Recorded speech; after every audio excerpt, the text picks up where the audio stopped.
Okay, that should hopefully be better. Okay, that should hopefully be better.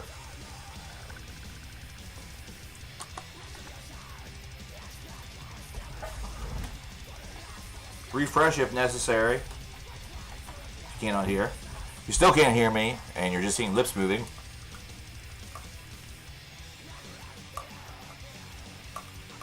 Just let me know. All good now. Very, very good. Okay. I think I understand exactly what happened there. I will explain that momentarily. This, in the background, Master Sword 101, this is Maze of Torment. This is off of the 1180 playlist, which I will share with you momentarily in the chat. It's a Spotify playlist, so if you are a Spotify user, this is exactly what you want. And what it is, for those who are uninitiated, the 1180 playlists, back in 2004, 2005, I got Century Media catalogs, and I called them the Bible, and went through and marked down all of the different albums I wanted to buy at one point. There were a lot of repeats between both years, considering, you know, I was on a budget because I was young and in college, and other shit needed to be bought, like food. But at any rate, I recently refound those lists last year, I think it was. Maybe it was 2 years ago. I forget at this stage. But I compiled all of them into one list. And then went on Spotify earlier this year and made a playlist out of all the stuff that I could find. Which there's a lot of it that's not on there. So it's honestly short, a number of albums.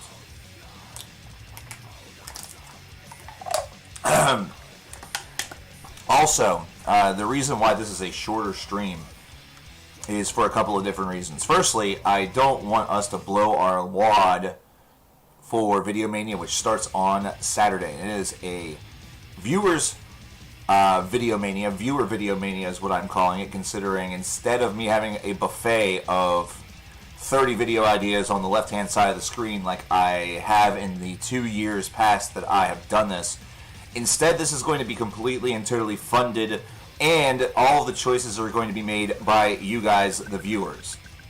I really didn't anticipate going back to videos and sort of reneging on the retirement.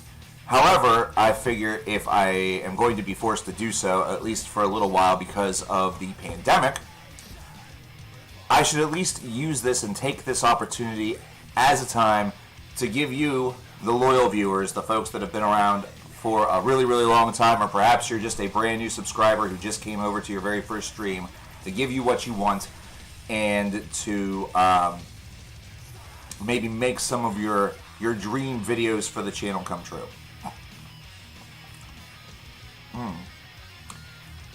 Software for all. No, as of today, what my standard grade thing for streams is that if you want to request a song, it is $1 per minute, and I will play the song. That's if you decide that you want to donate, and that way you get something out of the deal as well as myself. I'm not really, I will accept any and all donations. If you want to donate just to be, just out of the kindness of your heart, that's totally on you. I am not your dad. You are the master of your own money and your own destiny.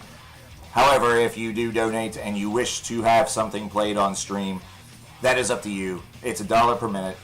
So as a great example, the song that we're currently listening to right now is Servants of Menace by Maze of Torment. It's 3 minutes and 17 seconds long, so $3 would be the donation amount. Light of Day, Day of Darkness by Green Carnation, as a secondary example, would be 60 minutes, so $60. Hey, that's okay. That's okay, Richard. Don't worry about it for today. The the viewer Videomania will be going on. It'll be an ongoing streaming series that will probably take us, or in fact, it will definitely take us into September. These, these types of things, I never like to do them just for one day because I know that many viewers have multiple commitments that they have to take care of. Whether it be working, or you have responsibilities with your family, with perhaps kids, or significant others. I like to run these events for at least like 1 or 2 weeks. So, as of right now, the start date is this Saturday. The end date right now is largely unknown, but I would say probably by the first or second week of September, we'll probably be wrapping up. Videomania usually has 30 videos associated with it, so that is our goal. Our goal is to get 30 videos funded. They will usually run at around $100. So I'm still getting the final kinks worked out. I'm hoping to get a little bit of a change to the layout, mostly just on the left-hand portion. I'm also extremely curious why the video is buffering some, why it looks really crappy, and why it doesn't extend all the way over to the edge of the screen as it formerly did. Those are still things I have to work on. Hi, Alec Rance. How are you doing today? Am I a fan of Screaming Trees? Yes. Yeah, Mark Langdon was a fantastic singer, still is. Yeah, I actually own a copy of Sweet Oblivion, and I believe also Uncle Anesthesia. Somewhere in my collection. I know that I definitely have... oh, wait a minute. Sweet Oblivion and Dust. My apologies.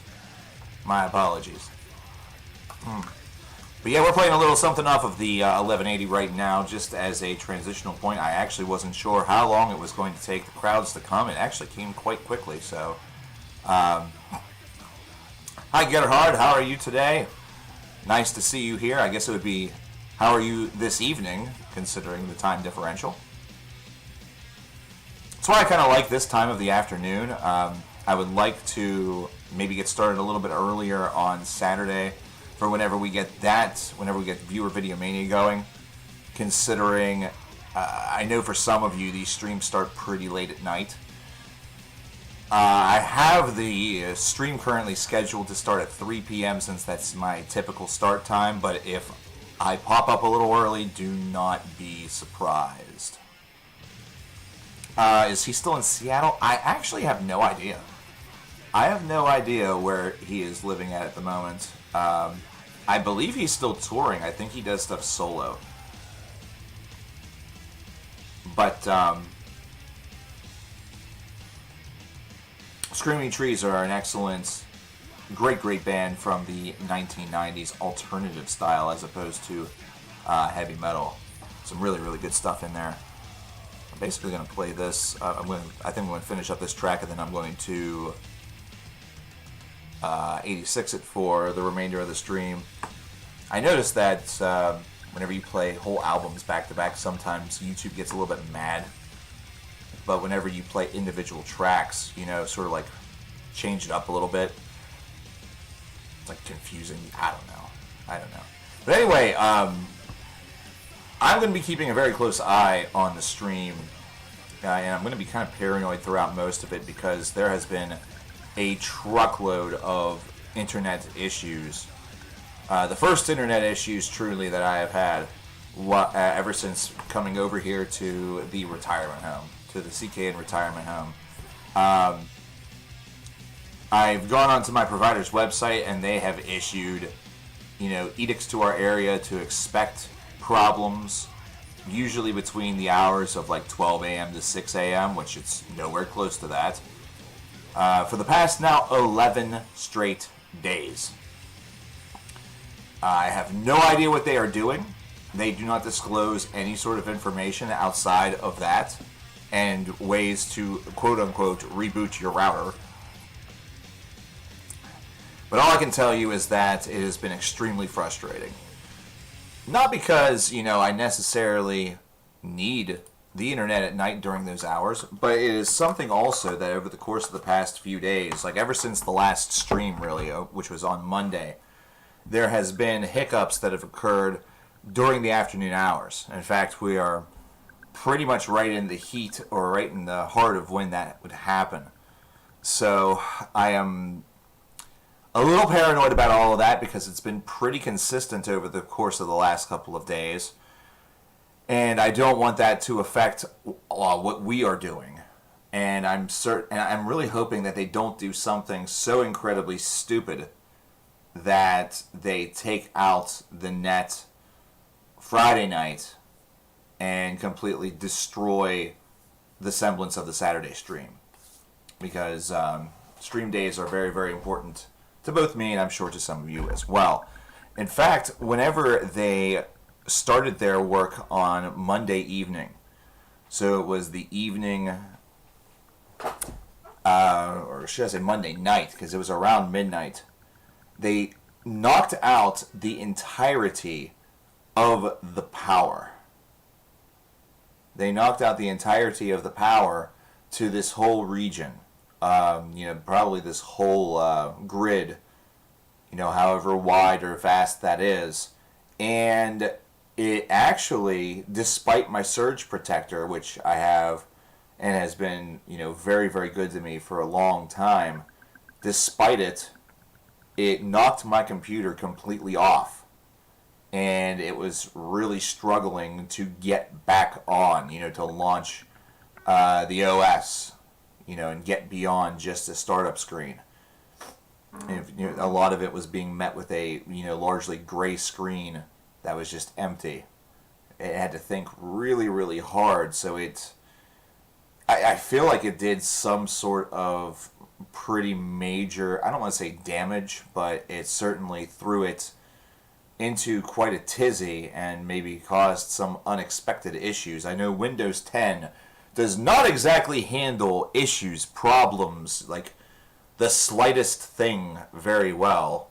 And I also know that it was desperately trying to update despite I told it not to. So that could also be part of it. But I, as of Monday night, thought that we were going to be canceling all streams permanently because the nice new super fancy CKN desktop that I've actually had for a couple of years was going to be RIP. So fortunately that didn't happen. Fortunately, after some time, some frustration, and whenever you yell at your machines, that gives them more of an incentive to work. That's a hot tip from your boy. After all of that, and frequent threats mentally that I was going to go down to the office where my IP is, where my provider is, and I was going to demand $1,000 from them, it finally kicked back on. Yeah, Windows do push updates like crazy, especially with 10. I miss the days of Windows 3.1 and even Windows 95 where those updates were so incredibly seldom, if they ever happened at all. I honestly only remember with 3.1 ever having to update files whenever you were scared that there perhaps was a virus on your computer. And in most cases, an update of Windows 3.1, for those reasons, mostly involved just running one of those old school, like original McAfee virus scanners. And if things were found, it maybe would clean them out, or you may have to reinstall your OS.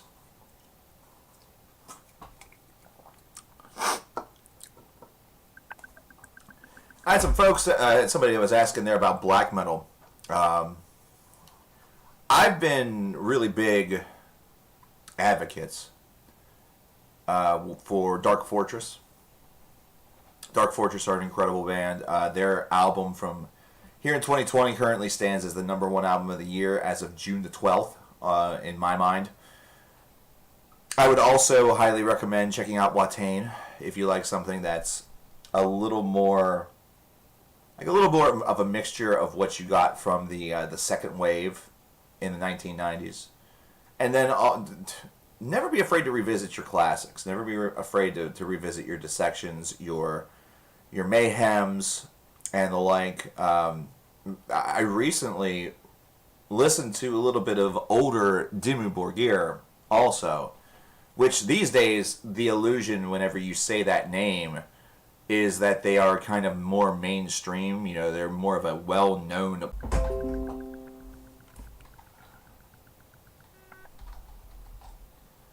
Huh. Hi again. See, this is what I'm worried about. This is why I'm going to be paranoid all throughout the stream. This is why I'm going to be paranoid all stream because of stuff like that. Because we had this problem on Monday too, where OBS randomly disconnected, and I thought that it was just something going wrong with the program, but I don't think that is. I think that's actually the ISP acting up because they're doing that shit. Like I said, I don't even know what it is that they're updating. I don't even know what it is that they're doing. Like, there was a truck that was, doing some stuff to a pole that was a couple of, telephone poles up from my house. However, they also did it at like 1 o'clock in the morning. So I guess there would have been no problem with me going out there in like my PJs and with my, with my freaking CKN club shirt that I still had on, and be like, hey, bastards, what the hell are you doing? Before you touched this, it was working fine. But, I didn't do that. I should have probably. Although, I have left some rather scathing comments on their Facebook page because, I'm a millennial. Should be so proud of myself for that. I left them scathing comments on their Facebook page.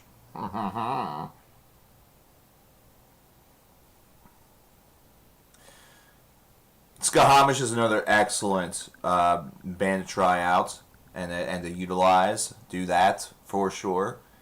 If you like the avant-garde side a little bit more, you can check out Aeon or Hail Spirit Noir, Imperial Triumvirate, just to name a few. Some of those aren't necessarily black metal. Some of them lean a little bit more toward the death metal spectrum. But there's a lot of great stuff that's out there. There's a ton of great stuff that's out there. One of the biggest ways that I expanded my heavy metal vocabulary and my heavy metal, got the knowledge and all that stuff is that whenever I was younger and I was really getting into this stuff big time, I didn't really have a filter. I didn't have anything that was stopping me from sampling stuff. I just tried it all.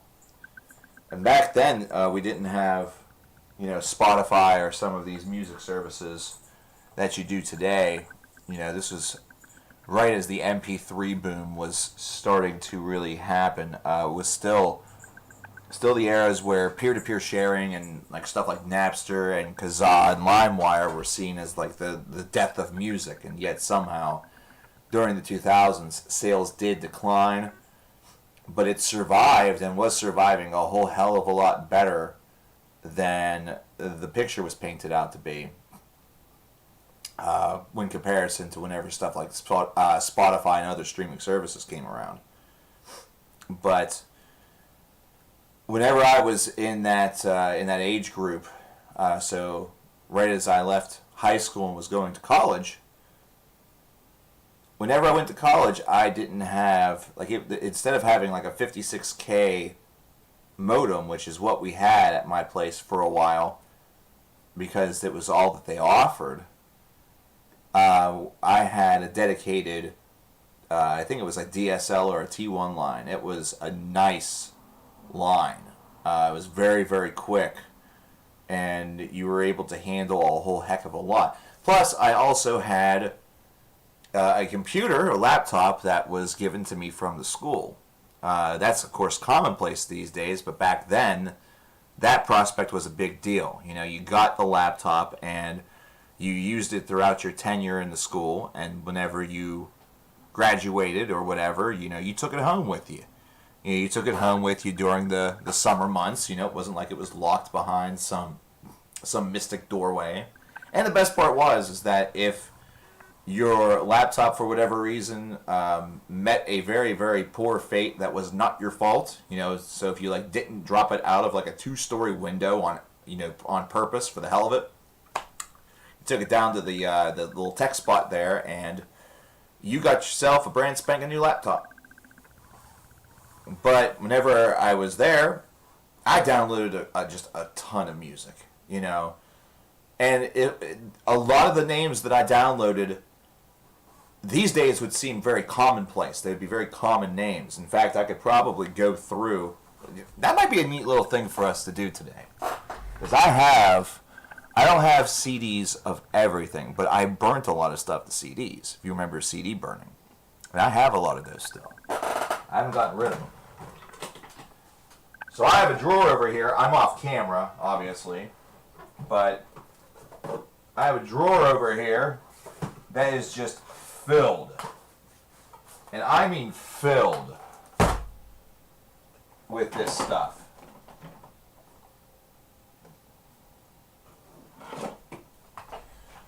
These are 2 of like 5 or 6. So I have a ton. So let's take a look a little bit.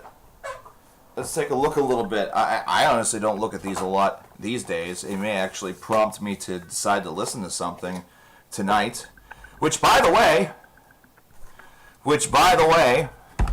if you need a recommendation and also want to toss $1 or 2 to the channel, I can actually solve both of your problems. Because if you do that and say that you want to play the Last FM RNG game, I'll go over to my Last.fm profile, last.fm/user/lightbulbsun, L and S in lightbulbsun capitalized, and I will roll a RNG die, get a number between 1 and 4,222, because that's the number of artists I have over there. And whatever that number is, whatever the artist is associated with that number, I will recommend to you. That's what I will do. Maru, it's actually gotten a bit worse. But I think slowly but surely the kitten is starting to maybe not so much grow out of things, but find other things to nurse on. So we're going to so the hope is that that finishes up. But she seems like she's not slept in weeks. So I know we're not the praying types around here, but pray for her. But we have like Leaving Your Body Map by Madeline of the Well, which I now have like 2 or 3 copies of. Now, I know that intermixed within this are also stuff that I received from other people. Like, for example, whenever I dated somebody after college, she was big into Say Anything. And back then, it was still a big deal to like make and share discs with, your sweetheart or whatever.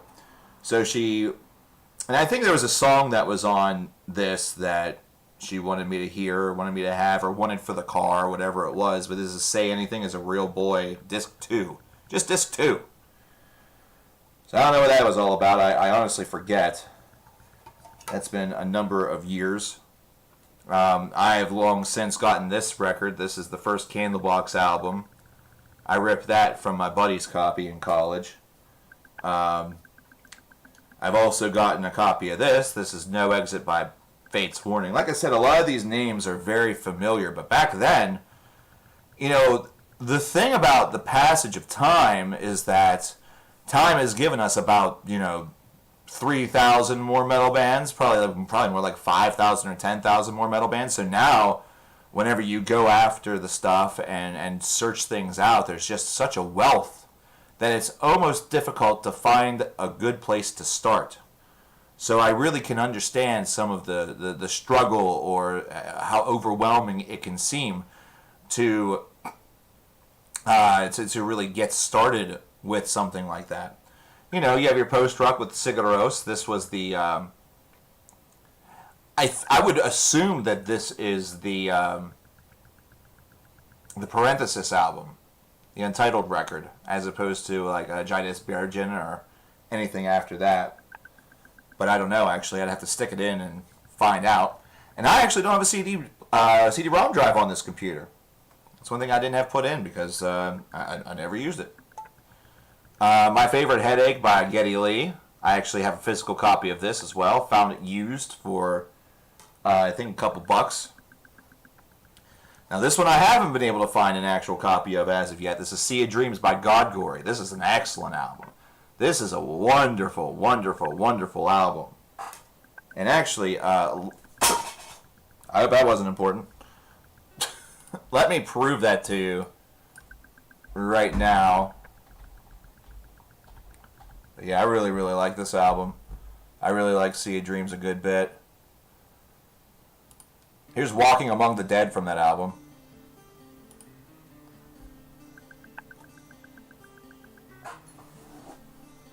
What about the voice of Geddy Lee? The voice of Geddy Lee is fantastic. Geddy Lee's awesome. Oh, that was the Billy Idol Best Of, which now has... I don't know why I care. I haven't listened to these in ages. And then there were just common, weird little names. There's just weird little names, like Razor Crusade's Infinite War. Or Infinite Water, rather. That's more of like a punkish type band. Rumpelstiltskin Grinder with Buried in the Front Yard. And notice how I was going through and experimenting with different writing styles and stuff like that. Sometimes I did things elegantly. Sometimes I did things quickly. Municipal Waste's Hazardous Mutation. This had just come out whenever I got this. Strange in Stereo by In the Woods. Which, if you don't know the story about In the Woods, if you know, oh boy, all of them are falling. If you know Green Carnation, then you actually know In the Woods. Mental Vortex by Coroner. Poets and Madmen by Savatage. And then comedy stuff that I had done with my friends. We called ourselves D-Click, which is short for The Click. Top 3 live albums. Alive in Athens by Iced Earth. I'm not the biggest Iced Earth fan, but it is one of the best shows I've ever heard. The live version of Dante's Inferno on that disc is absolutely ridiculous. I really like the Roundhouse Tapes by Opeth also. Oh boy.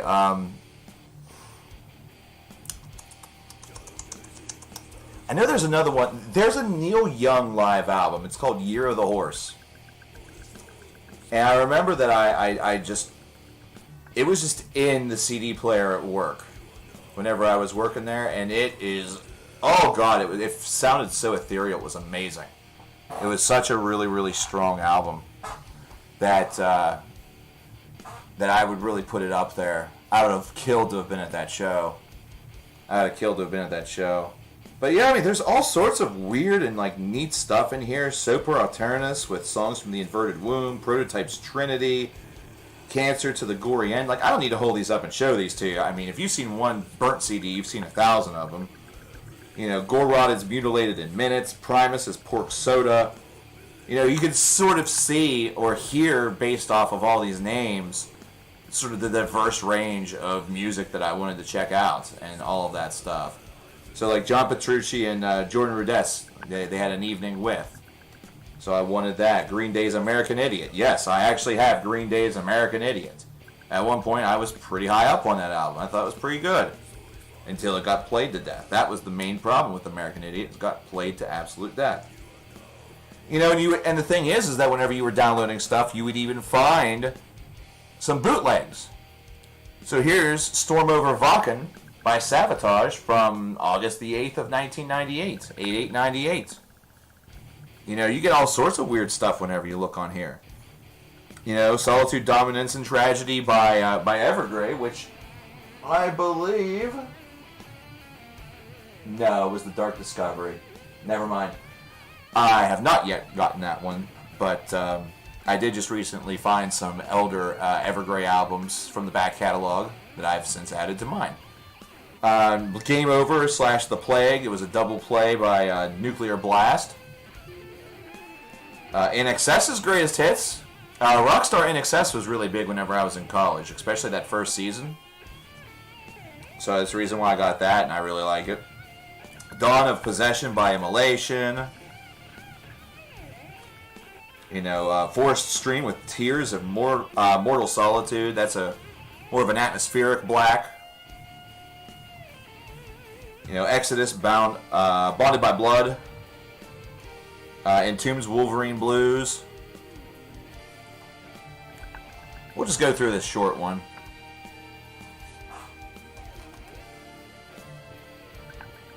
I think I meant nuclear. Did I say nuclear blast? I meant nuclear assault. I'm sorry.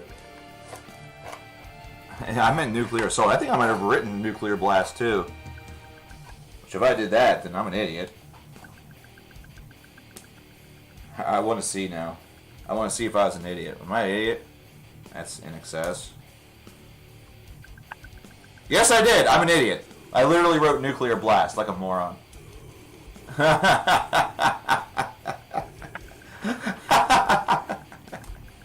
That's awesome. Alright, we're going to do these backwards. I don't want to see what's on front.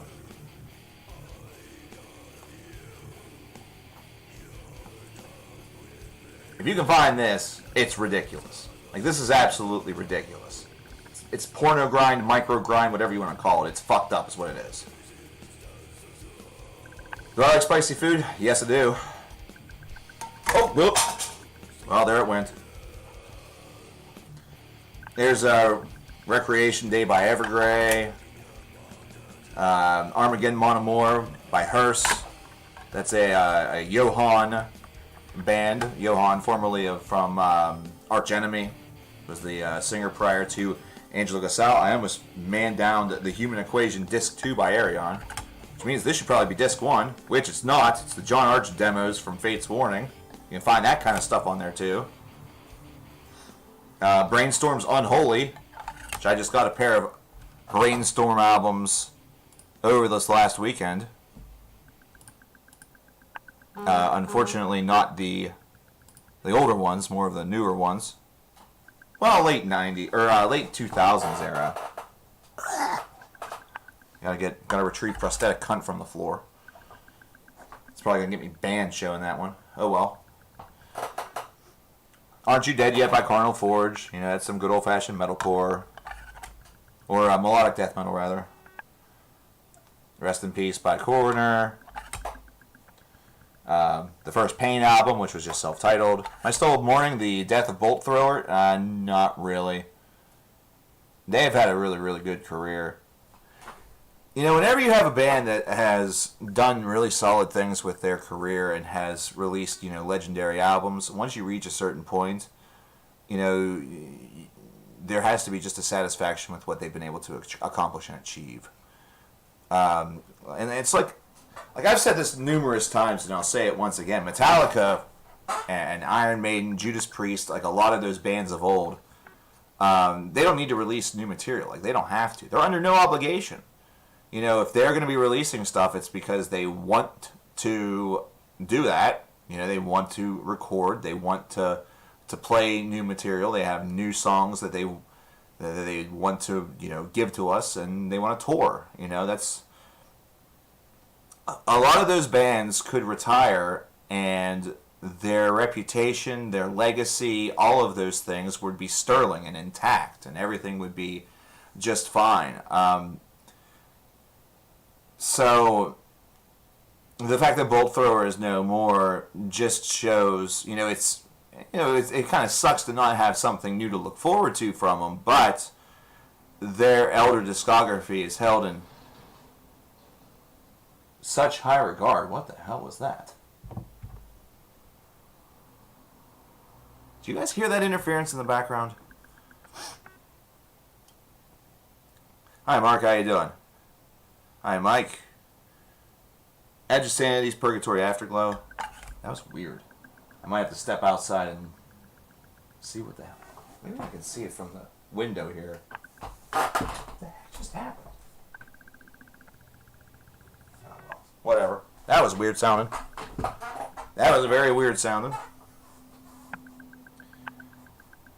Hope of the States with the Lost Riots. That's not metal.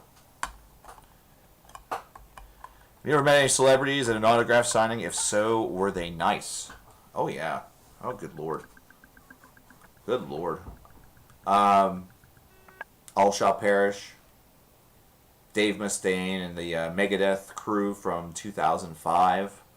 So that lineup era.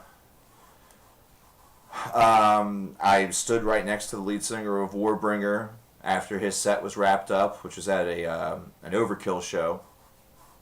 That was a thrill. It was cool to talk to him a little bit while we were watching. I think it was actually Bonded by Blood. Either that or Forbidden.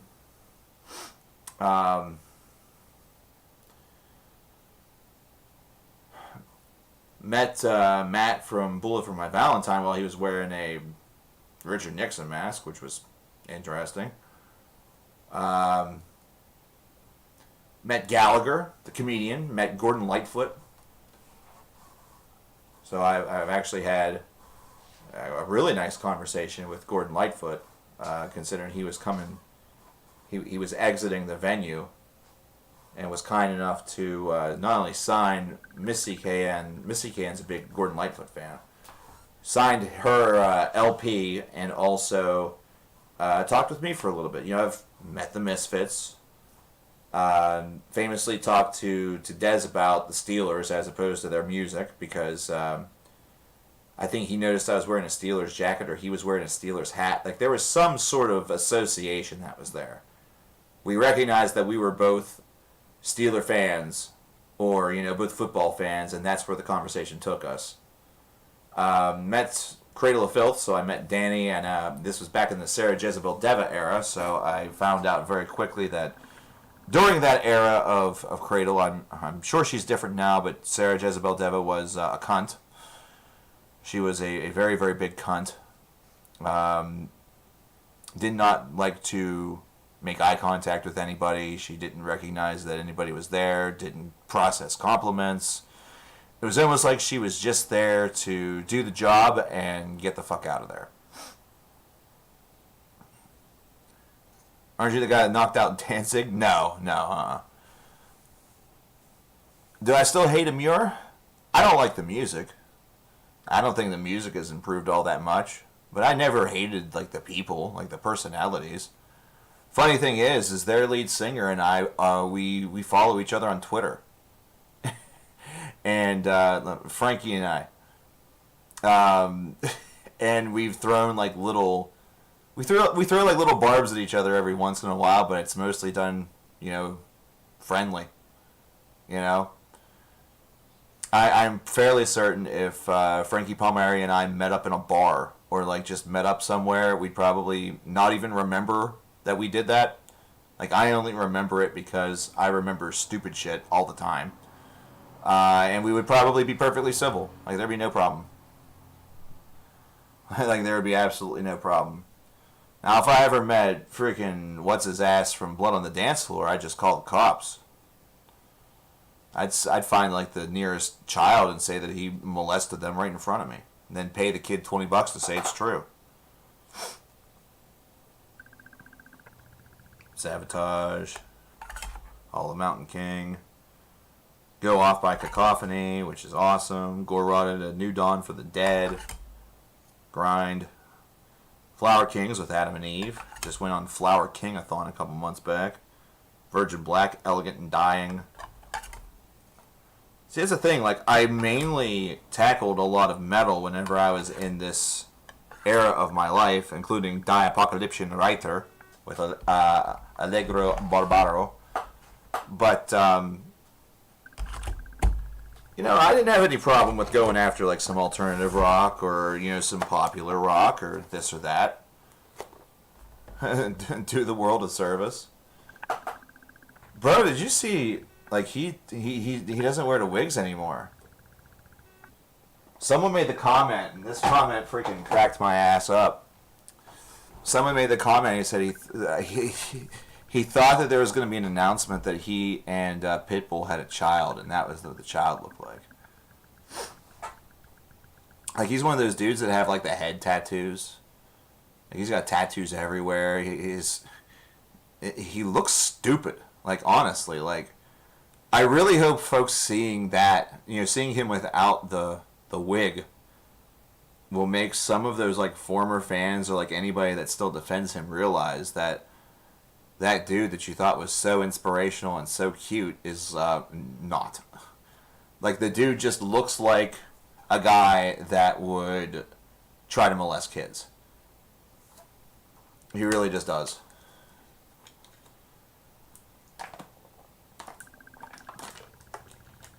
Born Again is very middle of the road. I'm a bigger fan of Headless Cross. I'm a huge fan of the song "Dying of Love." My lord, that song is just really, really powerful. I love it. Yeah, if you're on Facebook, Richard, and you have enough people that talk music or like to share stuff like that, you'll probably come across it quickly. I figured it would be my music buff friends that would be sharing it around, since there's a lot of other folks I know that are like, who's that? Like, they never even had any idea who it was. But no, it was actually a lot of the common folks, and I think it's the folks that aren't like music obsessed like I am. And I think it's because he finally got on the radar of Chris Hansen.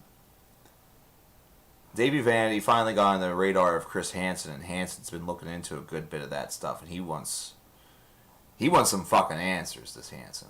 But I want to know how, and everyone's complaining about the whole like celebrity pedophile thing or whatever, those conspiracies, but yet whenever we were screaming about Davey Vanity, they're like, oh no, he's just peculiar.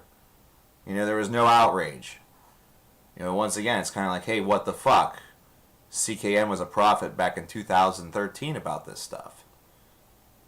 And yet the folks that were, posting all the stuff about it, like even last year, they were the ones that were getting the big view counts and getting all of the, getting all the rewards and the benefits of it. It's like, what the hell, man? Like, that's why it's never always the first person to either break a story or the first person to just, be willing to say the thing in public and believe people, because there was, even back then, there was a website that was dedicated, and I mean absolutely dedicated, to tracking the accounts of victims that Davey Vanity had in the late 2000s. And like the very first, like 2010, 2011, whenever Blood on the Dance Floor ascended so quickly and got as big as they did. And the thing is that if all of that weren't like a thing, if he didn't have all of those shitty elements going for him, their like, I would have to admit that their ascent and rise to prominence would be pretty impressive. It would be impressive that they indeed got over, but you look at lyricism, and I had already examined lyricism because anytime whenever I worked at the store that there was a band that was really getting red hot and everybody was asking about them, and we either didn't carry it and never seemed to carry it, or it seemed to be very difficult to get, I always wondered why. And I always sought to figure out why. And with them, it was pretty easy to see really quickly. I like Sodom? Hell yeah. Sodom's an excellent group. Their self-titled album is incredible. It is incredible. I love that disc. But listen to North Lane, unless it was on like a Punk Goes or whatever album, or I don't think they were even a thing or were big whenever I worked at the store. Like, that would have been a band where my only interaction would have been through somebody else, and I don't think that I have. Driving to work and listening to Saint Anger in your car. Well, if that doesn't get you ready for the day, then you might be deaf. Hey, we got a donation popped over on the PayPal side from Maru. I need to log back in here. Now something completely weird, she says. She's giving me a lesson in Swedish. Vartina Vari Ompi. I was doing so well. Zarjewski or Zarjevsk. Oh, what? Oh, wait a second. Wait a second. Vartina is the name of the artist. Vari Ompi Zajewski or Zajewsk is the name of the song. I swear I'm not ignorant. I just suck at this. Professional streamer. And the second track is Yanni with Tucha, live with sheep. Corporal Clowny's Johnny working as a shepherd this summer. What? Oh, man. Yeah, well, everything about what I do is terrible. Dialects, pronunciation, streaming. I'm not good. I am not good at this. I am bad. I always have been bad, and I will continue to be bad. Okay, let's get the first one rocking and rolling here, if we can. If we can. I'm doing some seeking here. Very oomph. Too much oomph. That one looks like I may have to actually go and scope out YouTube for. How dare it. Oh well. We have done it before, we shall do it again.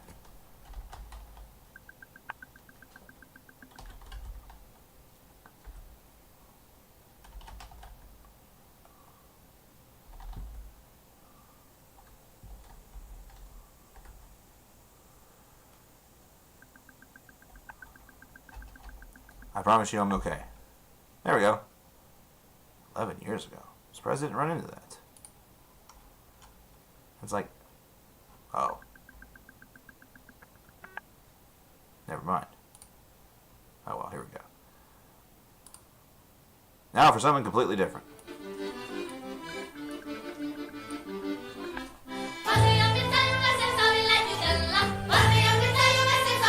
Hi, Brandon. Nice to see you, brother. Talking about St. Anger, I will show my St. Angers to the next church. Westboro Baptist, please. Thoughts on Slam? I have never been a big fan of Slam. Slam and I, we had... there are a couple groups that maybe I can listen to a few tracks, but largely...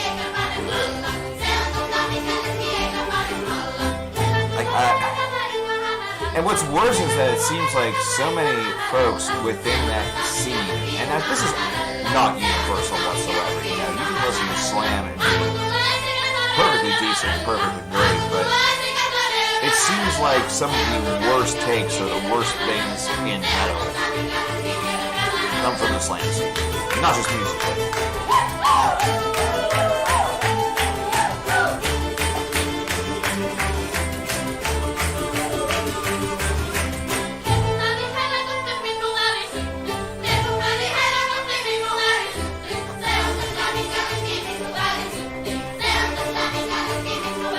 Aye, aye.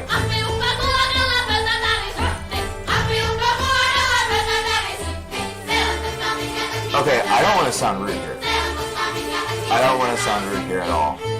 But there's a video that's rolling around. And I'm just looking at this like still photo of, I'm guessing, of the band.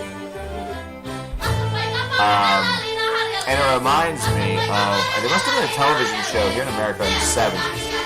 That had a troupe that looked like the fucking Brady Bunch. I swear to Christ, they looked like the Brady Bunch. Like, they just took the kids from the show, and instead of that actual Brady Bunch band that they had, they just, like, made another one that looked stupider and had Meatloaf in it. And I think the song was called, like, I'm Not Gonna Pee-Pee My Bed Tonight. Something stupid like that. And I don't know why this photo makes me think of that. Maybe it's because all of the members of that were on that show, they all had like matching outfits, and you know, you had Meatloaf with his freaking like just luscious hair, like his luscious blonde hair, just straight up looking ridiculous, and you just hear him like doing that Meatloaf crying, not gonna peep in my bed tonight. Like, it couldn't actually have been him. Or maybe it was from the 60s, you know what I mean? Like, but the color looked pretty good. That's why I'm conflicted. Very conflicted. Because Bat Out of Hell, the first one dropped in the late 70s, if I remember correctly, and then the second one, I think it was early 80s. Am I wrong about that? I might be. I'm not the biggest Meatloaf fan, admittedly. I don't know all this information. But here's Tuka by Yore with, it's Live with Sheeps. So we're going to hear some bleating, I hope. Please give me bleats. My kingdom for bleats. Oh, that was awesome. That was super fun. Play the Star Spangled Banner? No, that's okay. I recently talked to the Founding Fathers. They don't want that played for you. They were thinking more of the Star Spangled Banner by Exodus.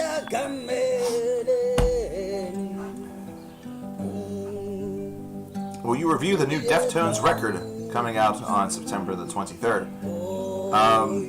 I have no plans for actual videos that I myself purposefully am making. So if that were to happen, it would be based off of the funding of folks during Videomania. If that is their dream video, or if that's the video that they want the most, or if they pass it along to somebody that really wants that done, then yes, I will. My plan is not to go back to videos full time, but instead make some dream videos for some folks through Videomania. Did you hear what Netflix is doing? No, I didn't. Yeah, Caustic Resin was pretty good, Wayward. Dude, I really appreciate that recommendation. What's my opinion on the new Lamb of God album? Very meh. Very middle of the road. Lamb of God, they have been able to make some like minor tweaks to their formula throughout the years. This was not one of them. This was just kind of... I was not blown away by this in any way. I just thought to myself, well, that's a Lamb of God record. And that's why I'm saying that, you know, bands are under no obligation to release more albums. You know, some folks probably felt that way about the Book of Souls by Iron Maiden. But whenever I listened to it, I loved that album so very much. You know, it was like a perfect score for me there for a while, but eventually got beaten out by Handgun on a Race by Stephen Wilson. But it was a very middle-of-the-road Lamb of God record. That's no insult to them. You know, that's no insult to anybody.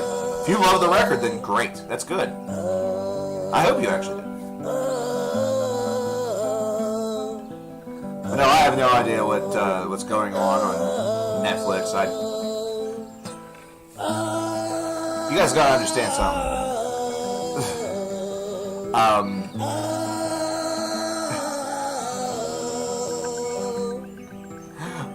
I'm sorry, it sounds like he's in trouble, like he's laying there, like the sheep rebelled and now he's groaning. I'm sorry. I love Corporate Clowny, I love Yanni, but oh man, some of those they were just off key enough. That was crazy. That was Yanni with Tuka, which was live with sheep. It was live with sheep, damn it.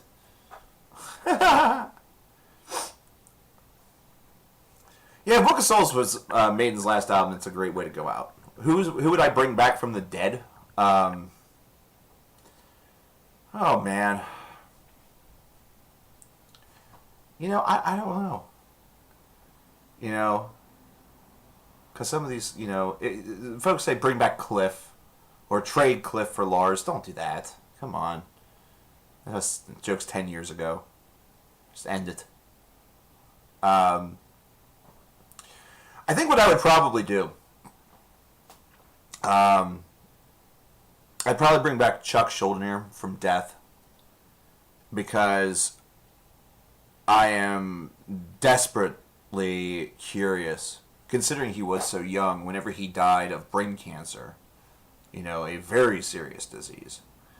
I'd be really curious to see what he would have evolved into as a guitar player and as a songwriter in the past 20 years. That would be one of my bigger curiosities. Like Chuck would be one of my bigger curiosities. Similar to how classic rock fans would probably want Freddie Mercury to not die of AIDS, and would want to see what his music was like, going forward. Andy Wood from Mother Love Bone's another one where we just got one album from him. He never had the opportunity to burn out. He just faded away. Jeff Buckley. Jeff Buckley's another one. Like, take any artist. If you want the ideal circumstance for what that question entails, take any artist who died young and only had perhaps 2 to 3 albums to their credit, or their career was not very long, and you probably have an ideal candidate for exactly what you're saying. Like Alea from Trees of Eternity. Another wonderful choice. Another absolutely wonderful choice right there. Chester Bennington, Chester and Chris are good options. They are. Their careers still, Chris's was a lot longer. Chester's only was really rolling from like the mid to late 90s to present. It would be... See, with those, I'm almost tempted to leave them be. I'm almost tempted to leave them be because then you get into too many conditions. You bring them back and you hope that they don't have the problems with depression and all of that they did possess. And, if anything, in that situation, it just feels like more pain. I don't know about... Yeah, to me, that's... See, Dimebag Darrell's a good one. Dimebag Darrell is a really, really good one, considering he was cut down unfairly by somebody else. He was murdered. Vinny, I would actually say, keep him, and again, this is no disrespect to Vinnie Paul. There's no disrespect to the family. But Vinny at least died of natural causes. He died of he was not murdered by somebody else. Randy Rhoads is a good idea. Randy Rhoads is very, very good. Randy Rhoads is a good idea, considering that was that helicopter crash. Same thing with Stevie Ray Vaughan. You can go all the way back to the 1950s and include, folks like, Buddy Holly and the Big Bopper and folks like that. The saddest, sometimes the most sad deaths are the ones that are based around tragedies that they could not control. Death, you can't control when you die unless you kill yourself. Suicide is the only way to control when you die. But in many cases, artists that were cut down during their prime or during their rise, those are the individuals that I have the greatest interest in, because I'm always curious as to where or how things would be or how things would change, because those are the folks that would have a greater impact on the alteration of the timeline. You know what I mean? Like, you're not just looking for somebody that maybe would have had one more album or would have retired or whatever. Like if you said like Lemmy Kilmister, for example, I'd say, for what reason? Why would you bring back Lemmy? I mean, sure, he would go out there, he would kick ass and, would continue to try to write music and perform and tour and do all that stuff, but that's what he did whenever he died anyway. So he essentially achieved his mission, why he, how he wanted to go out and things like that. David Bowie decided to be very private, that he had health problems, and so, he decided that it was more important for him to finish work on Black Star, and then passed away directly afterward. In fact, it was a very, very Charles Schultz-like death. Charles Schultz of the Peanuts cartoon. The Peanuts cartoon. I know what you're thinking. The Charlie Brown cartoons. His last, he had already completed the final comic strip for Charlie Brown and the Peanuts cartoon. However, he didn't actually die until the evening that the last one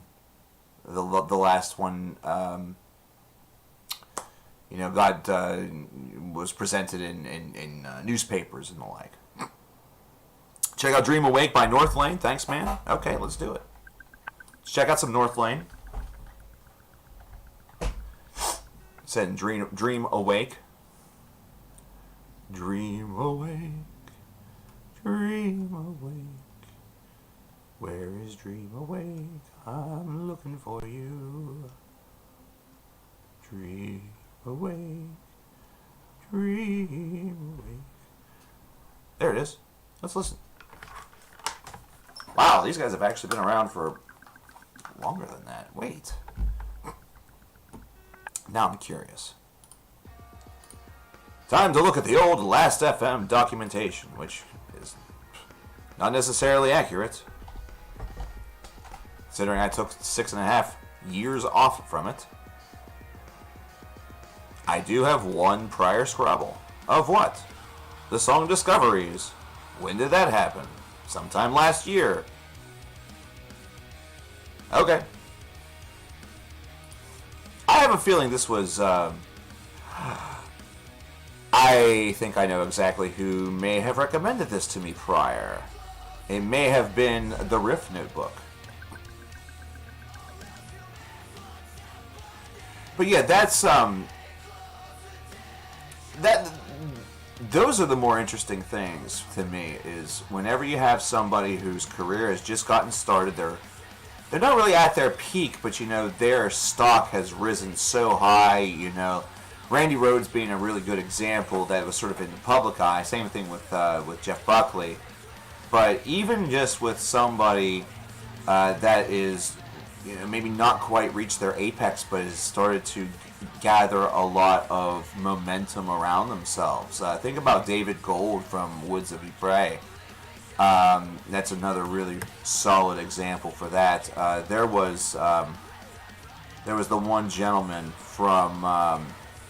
I need to remember the band name now. This was just a couple years ago. He went missing, ended up dead. I feel so bad that I've forgotten the name of the deceased. But that was a very, very sad situation, and you would like to have seen that been resolved differently. Many folks say Kurt Cobain. I don't think Kurt Cobain was made to stick around this world long. He never wanted all of the fame and fortune that Nirvana got. He didn't want that attention. He just wanted to be in a band and play music and have sort of no rules, no constraints. I could easily sit here and say Lane Staley, but Lane's mind had gone so far off of the deep end, and the famous story is that was it Mike Starr? No. Yeah? One of the other members of Alice had gone to check on Lane 2 days before he died. Because Lane was essentially a shut-in at that point. He was not taking guests. He was not leaving the house. He was painfully thin. He was just in a horrible state. And he and I think it was either Inez or Starr. They had a very, very bad argument. They had a very, very bad argument. Oh, Peter, Richard. Peter. They had a very, very bad argument and did not leave on the best of terms. Mike didn't leave the place on the best of terms with him, and then it was like the next day or 2 days later that Lane died. He was the last person to see him alive, and that affected him for a very, very long time. I believe that was one of the reasons why Mike ended up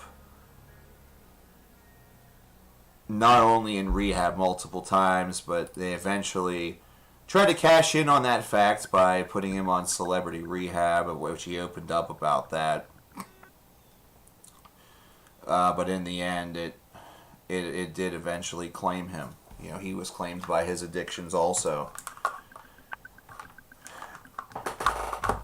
You know, there is that sort of compound, that residual effect.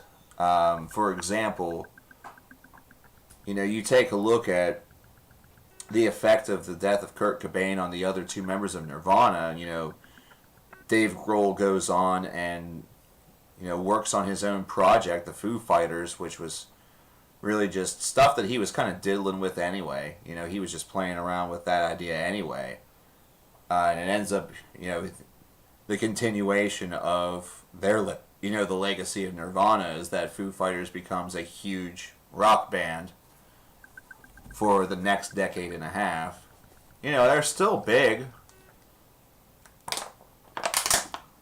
They're still big here in like the 2010s and 2020, and Dave has grown to be one of the most respected guys in rock music. But, you know, folks don't smile on the Foo Fighters quite as fondly as they do Nirvana. Mostly because of Kurt's energy and the fact that a lot of, like, there's tons of folks from a whole entire generation that looked up to him. And that's been not just one generation, it's been multiple generations. You want so desperately to believe? Get one of those X-Files posters that say, "I want to believe." I'm actually looking at one right now. Discard your fears, let it go. But conversely, Chris Novoselic took a very different route. You know, Chris, his involvement with music has been very, very different. You know, he didn't go off and form a band. He instead did other things in his life. Hi, Hollow Within. How you doing?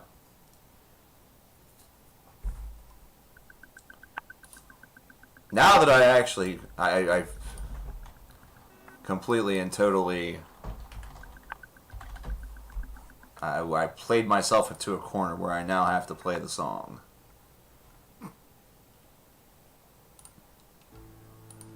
This is Discard Your Fear by Riverside.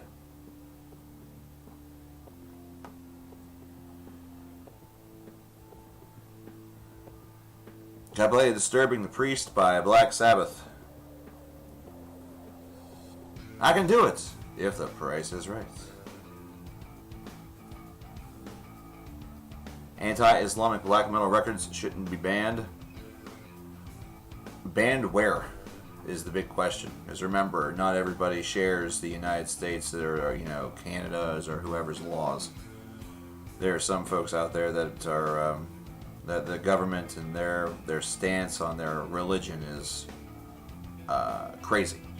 Let me just use the word crazy, and that's not just a parallel or a criticism of other countries. The United States, we're very backhanded whenever it comes to a lot of that stuff. You know, a lot of folks like to believe the idea that we are a Christian nation whenever there is no designation for that whatsoever.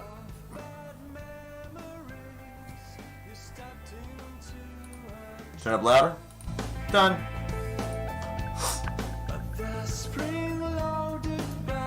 Think of some horrible fake band names off the top of your head. Rocky and the Infinite Bullwinkles. You're welcome.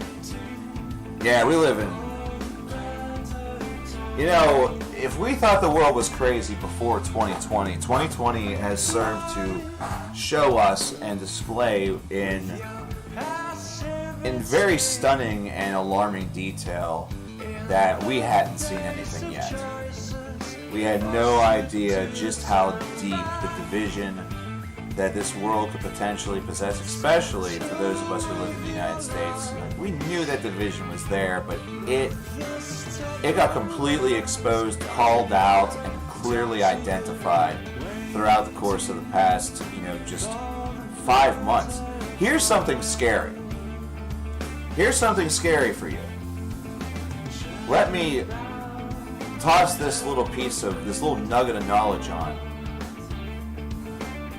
For as long as this year has felt, we've only been in this coronavirus pandemic, truly, for 6 months at the maximum.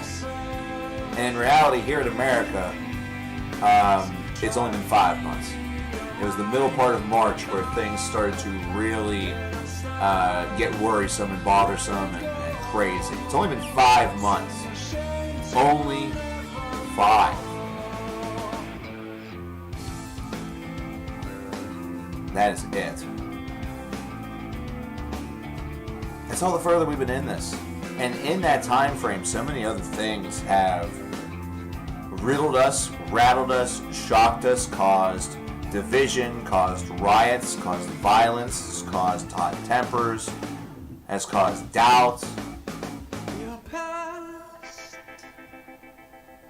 It is truly crazy whenever it is really right now. The expectation is that, this week we're in the whole, oh my God, like what really would this week be? Is this week still, elite pedophiles are bad, or did we transfer over to, oh yeah, Trump's build the wall guy has been indicted for fraud, or been arrested for fraud, charged with fraud, whatever it is. Is that this week's thing? And then Sunday comes and you start a new broadcast week on Monday, so something else has to happen. Yeah, this is Discard Your Fear by the band Riverside. Alec, I'm actually within that same boat. Last December, I was fiercely ill as I was preparing the last couple of videos for the channel. That's why I didn't stream a good bit, actually. I wanted to. I wanted to stream a lot during the last month of CKN. I wanted to see and talk to you guys for a good bit because I thought that was going to be it. I didn't have the opportunity to do that. But if I did, then I'm just truly glad that it must have been either a mild case or my immune system was able to fight it off pretty quick, because I only felt crap for about a week, and I never really, it was a bad week, mind you. It was a really, really bad week, including a couple of nights where I couldn't really keep my eyes open for more than maybe 20 minutes or so. I attributed it actually just to a little bit of food poisoning. That's what I attributed it to. I think I even said that on stream. That's what I thought it was food poisoning. So I was puking and shitting, and sorry for the explicit detail, but that's just the reality. But I was also hacking my lungs off, and I felt terrible, man. I felt terrible. And I also was very badly ill during the 2017 flu season. It was 16 or 17 flu season, whichever one was the really, really bad flu season that we just had a couple years ago. I was very, very powerfully sick during that. That was like a month. That was almost all of December. You might remember there was one year that we did the top 50 list, and I sounded like a frog's ass.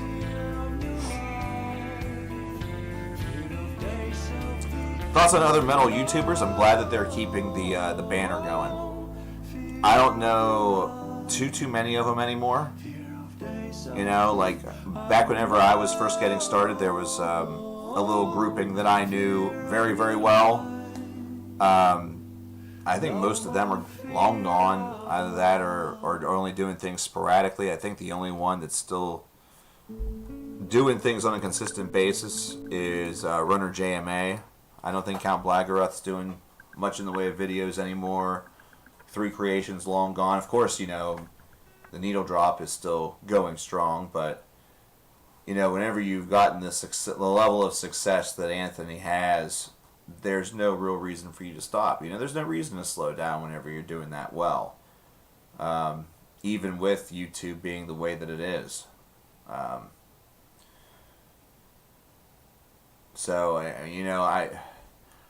I don't mean to. I don't want to talk ill about Anthony whatsoever because, you know, he's been good to me for a number of years. I've been good to him for a number of years. Whenever we've needed to work together or do like little blips for one another's channels, we've done them. It's been rare. But it seems like if you reach a certain threshold on YouTube, you do tend to, things seem to go a little better for you, you know. You still have to deal with the same BS though. Like, that's the thing.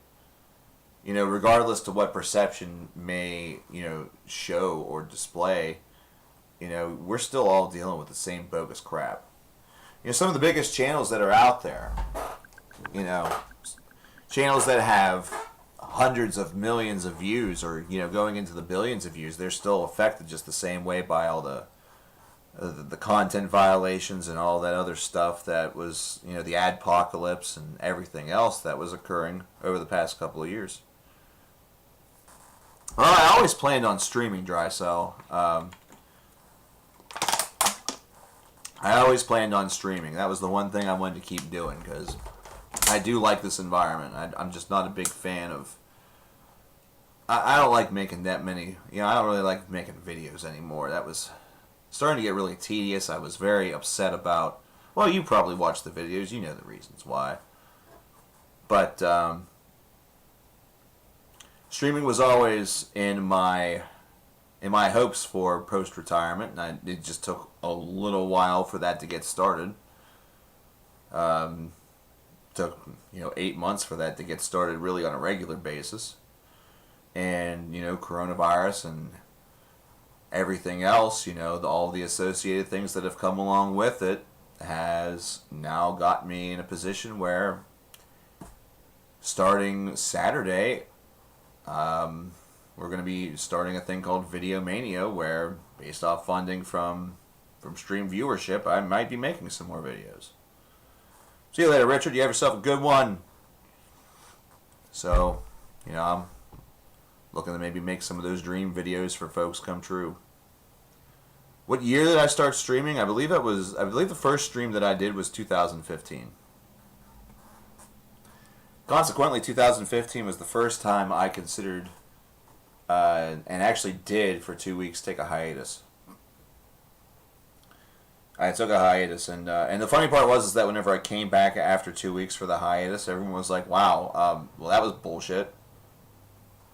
I was like, "What?" Well, I didn't realize a hiatus meant like, oh, you must be on hiatus for at least 2 months for it to be a valid hiati. If not, then that just merely counts as a break, or just counts as a vacation, or whatever. Like nobody sends me these fucking memos telling me what the definition of YouTube hiatus or, you know, whatever is. You know, like, for example, whenever my mother was going through some health issues and her mother was going through health issues and she wanted to be there to take care of her, she didn't take a hiatus. She didn't take a break from her job. She took a sabbatical. Wyatt is now on hiatus. I watched a little bit of his stuff. I didn't watch a ton of it. Like, I've heard... Like, I've talked with him in the past, you know, like, Wyatt and I were always cool. But I remember there was a time where it seemed like if you met somebody, or if you knew somebody who knew about him, it was a very love him or hate him YouTuber. A YouTube pilgrimage. Yes, I have to take my yearly YouTube pilgrimage to the Holy Land of wherever PewDiePie lives. I have to go worship at the PewDiePie wall, and once I have completed my religious requirements, my theological trip, my faith-based I can't think of an F word that means trip. So we'll just go with my faith-based fuckery. Then I can return to my hallowed halls, the studio halls, and be reinvigorated and renewed and reset. You know. PewDiePie wall, otherwise known as IKEA. Oh my god.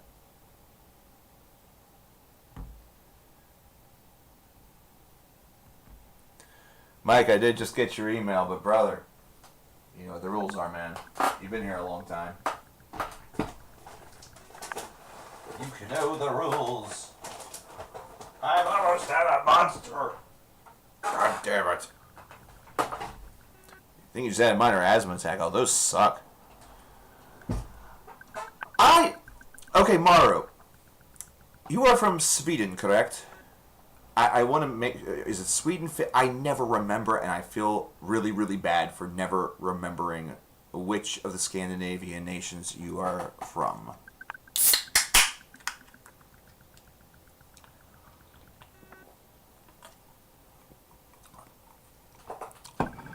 Okay, Finland. Never mind. I recently, though... I mean, considering it's the same corner of the world, you may know a little bit about this. Maybe it's within the news that you are hearing of the outside world. Has there been a spike in coronavirus cases in Sweden over the course of the past, week or so, weeks, whatever? Like, has it started to amplify over there? So I feel as though I read something about that, and I'm just not sure whether or not that happened in reality or if it was part of the vivid-ass dream I had last night.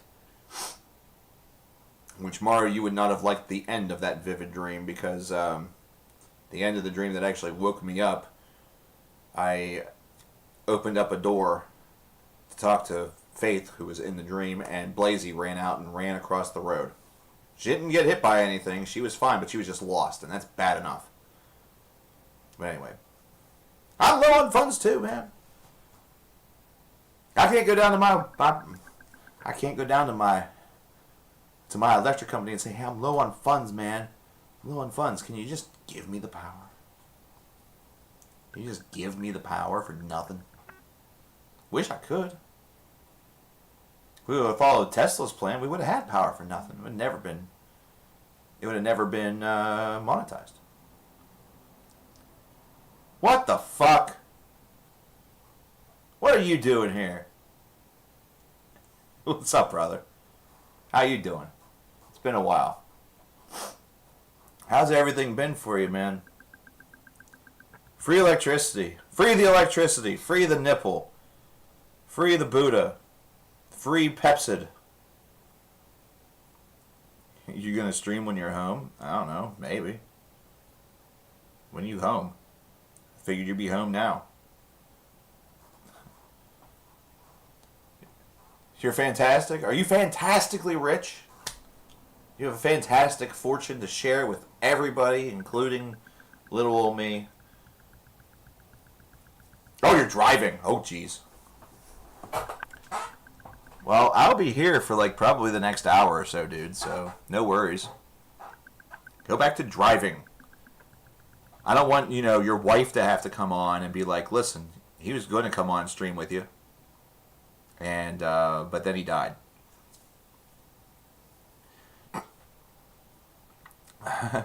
Sweden has different tactics against coronavirus. They have had lots of cases since the begin. Oh, okay. I have a feeling that was... I haven't had a vivid dream for a long time. But I was up quite a while last night because the internet was all... I was trying to fix that thing myself. And I should have just given up. I had just been giving up. That would have been the wise thing to do, is just give up and just go to sleep and let it do its thing. So whenever I ended up going to sleep, right before I woke up, I had this vivid dream that I was living in. It wasn't even this place that I was living in. This place had weird architecture. Tile floor, and almost looked like it wasn't even a residence. It was more of a commercial building, an old school or something like that. Now I've lived in a school building before. They converted an old grade school into apartment buildings about 10 years ago on one of the streets here. In fact, it's relatively close to where the house I live in now.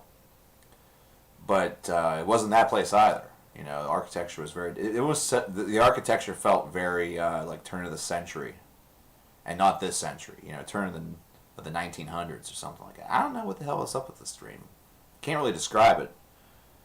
Like, imagine the inside of like a bank building in like Mary Poppins, or maybe just the inside of like their house from Mary Poppins. Like, that might even be a really good descriptor of the style of building that we're talking about. And for whatever reason, you know, I remember there being like giant bugs that were trapped in spider webs. And I got called by Faith to look at something outside. She was outside, opened the door, and Blaze ran out and went across the street. Didn't get hit, but like disappeared behind a bush. And what had happened was that it like must have snapped my awareness or something like that. Because in the dream I was immediately going to just run straight after her, but instead I just woke up. I just woke up, man. It's weird. It's weird. Yeah, the kiddies just had their second birthday the other day. It was on Monday. They turned 2. Hey, Meat Mud, what's going on, brother? Hey, Leroy Cleveland. Leroy Jagger. Burglars visited your friend's summer cottage yesterday. Well, that's not good. Did he tell them to please leave? Why did my phone just reset?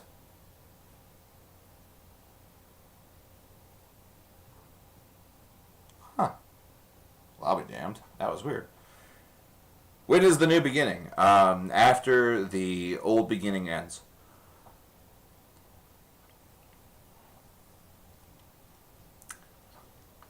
But yeah, we're probably just going to be sticking around for another hour or so. We're going to do a shorter stream today. Our big stream is going to be, that's going to be Saturday.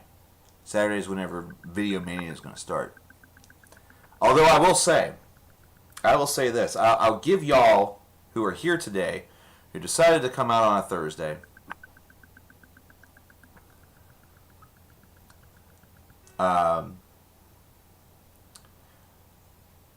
you drop $100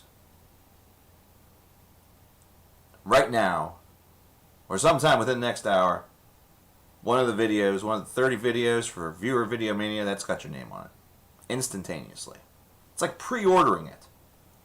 And then you get to decide. That's the best part about this. See, if you order a video, I don't get to decide shit. With very, very careful exceptions. Buckethead Rank 'em all, banned. Not unless you want to drop like $2,500. Actually, it might be more than that. Now that I think about it. So he's probably released like 10 more albums. No, probably like 100 more albums ever since the quarantine started. Because he was doing this shit like crazy whenever there was no quarantine. Now he's all cooped up by himself. What's all he doing? He's just sitting around, like has the tape just continuously running. If you drop 100 cents instead, you basically would get the "You Suffer" of videos. It would just be... Ah! That might have been longer than a second. I have to cut some. I might just have to cut you. If you want to wait until Saturday, that's fine too. Big reason why I want to wait till Saturday is one of our very, very good friends, Evil Toad, will hopefully be here Saturday, as well as maybe some of the other mods. I haven't seen Lurk and Lurch in a while, though he probably has been lingering in the background, although he might be working at this point. And I know Andy's had other things that he's had to do. Andy has had a really, really good year. That's another thing I gotta say. Andy, he's had a really great year. If we see Andy in chat, I want everybody to go nuts. Like, go be just Be happy as hell for the guy, all right? Without even knowing what it is, I just want you to just go nuts. Just be happy for the guy because he's had a really good year. He has. Favorite Opeth song from each album? Oh, jeez. Oh, my. I don't think we made it to Diabarathon, did we? Did we make it to Diabarathon? I never did look back at my old streams. I'm going to have to do that. I thought we didn't make it for that. I hope you're just tricking me. I will still have to go. I have to go back and review the tapes. Dream Theater Rank 'em All. I didn't do Dream Theater Rank 'em All. I thought I did do a Dream Theater Rank 'em All. I know I did a Dream Theater Rank. Whoa. What the hell is that? Oh, it's a cup of coffee. $4 from Leroy Cleveland for me to get a cup of blood. That's a cup of blood. That's not coffee. I will drink the blood. It's delicious. Either that's like some weird ass red Kool. Are you trying to get me to join the Dark Order? Trying to get me to drink the Kool-Aid? I hope you actually watch AEW. That way you get that joke. I love it. Hey, thanks, man. I appreciate it. Hey, it's not Kool-Aid. That's blood. I know blood when I see it. Sometimes. Yeah, we've done a Dream Theater Rank 'em All. I know that one for sure. I have a list. Actually, I have a list of all the Rank 'em Alls that were done. Here they are right here. Those are all the Rank 'em Alls. Here, I'm going to list them all. Here's the list of all of them. Thoughts of Kirk Angren's new album. Haven't listened to it yet. I'll have to. I appreciate that. I appreciate that a bunch, Leroy. Brother, that rules. I love the jokes. That's what I'm all about. That's what we're about in here. You know, we have deep talks and then we just got jokes. You know, we talk about music every so often. We talk about life sometimes, sports, wrestling, politics, very seldomly, please. We talk about our lives. You know, music is just like the glue that brings things back together, and we talk about all this other stuff. It's awesome. Tie someone to a chair and make them listen to Lulu? Don't threaten me with a good time, Daddy. No, I'm kidding. Here are all the Rank 'em Alls that we have done. They all fit on one page. That's incredible, right? Slayer, Metallica, Opeth, Soundgarden, Gojira, Dream Theater, Nevermore, Iced Earth, Megadeth, Iron Maiden, Porcupine Tree, Death, Trivium, Tool, Arion, Killswitch Engage, Behemoth, Enslaved, In Flames, Pink Floyd, Meshuggah, Machine Head, Catatonia, Overkill, and Rush.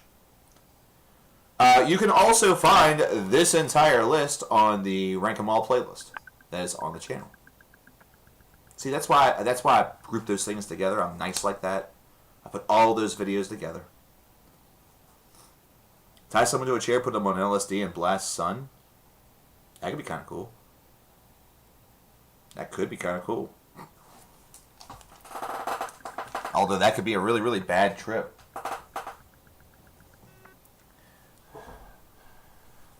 Like, imagine you do that. And they see the pink elephant that everybody always talks about. But the pink elephant's moving toward them, but it is moving toward them at the speed of stench.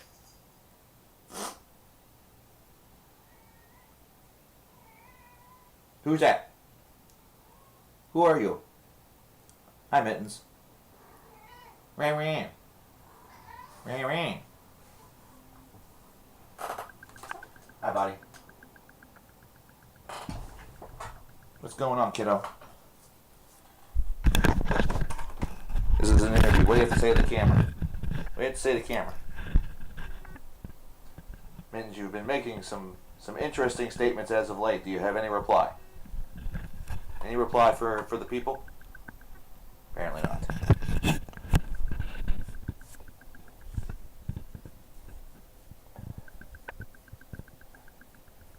Haven't listened to the whole rap for 62 hours. Damn, I was hoping just for like 62 minutes. I think after 62 hours, you just mumble, as life. Like, it's just what you do. Like, you would just come out of there and be like, so how was it? And you'd be like,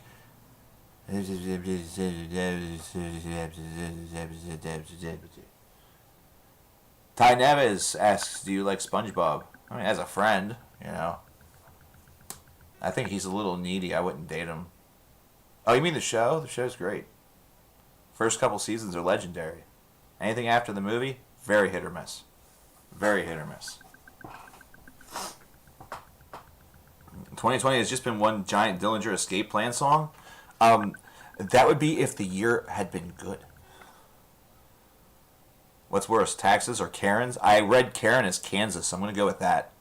Fuck Texas, fuck Karens. The worst thing between those two things is the third option, Kansas. Not the band, the state. I don't care that you have the Jayhawks. I don't care that you have the Kansas City Royals or the Chiefs. They actually play in the Kansas portion of that, or they play. Don't they play in the Missouri portion? Do I like Betsy Buns as a friend? Who's Betsy Buns? Who be Betsy Buns? I don't know who Betsy Buns is. Your dad is from Kansas? Get him out while you still can. Have I ever been outside the United States? Not really.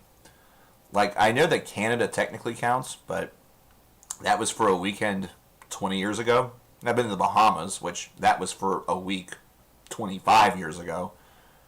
It has been a while since I have seen something. Whenever I went to Florida this past February, it felt like I was in a completely different universe.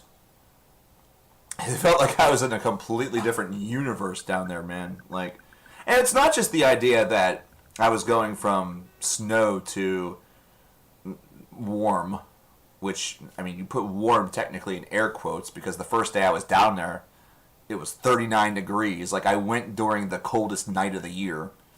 So, I took it with me. But,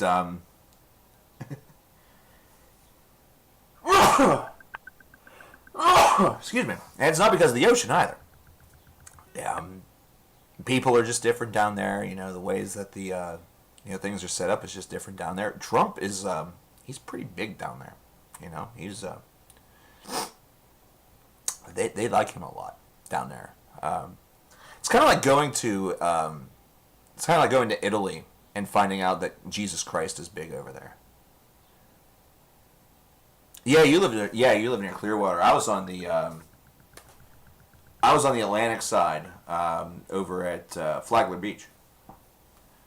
Whatever the laws in Canada when I visited, don't be an asshole. I don't know. You didn't need a passport. You did not need a passport whenever I went there. You could just go through the border if you were from the United States without any issue. So that's how long ago that was. It was a while ago. No cruise to Sweden or Estonia this summer. If I had the funding, I wouldn't be against flying more places. My complaint, I didn't have to wear a mask on the plane because this was prior to the acceleration of the pandemic and everything going crazy. This is in February. Everything really popped off in March. I believe there were a couple folks on the trip home that were starting to wear masks on the plane, but it hadn't, there was no requirement at that stage. It was just a discussion point at that point. But I wouldn't be against flying places right now, especially with it being inexpensive. Because for one, I'd be wearing a mask on the plane the whole entire time, and I wouldn't mind that. The only thing that I need on a plane is that little bit of air that comes from, above your compartment. As long as that little bit of air is blowing cold enough air to keep, my brow and like just maybe the tops of my shoulders cool, I'm great. I'm in a good position. I'm in a good position. That's all the more than I need. That's all the more than I need in order to be happy. I could, if I was worried about touching people and blah, blah, blah, I could wear gloves.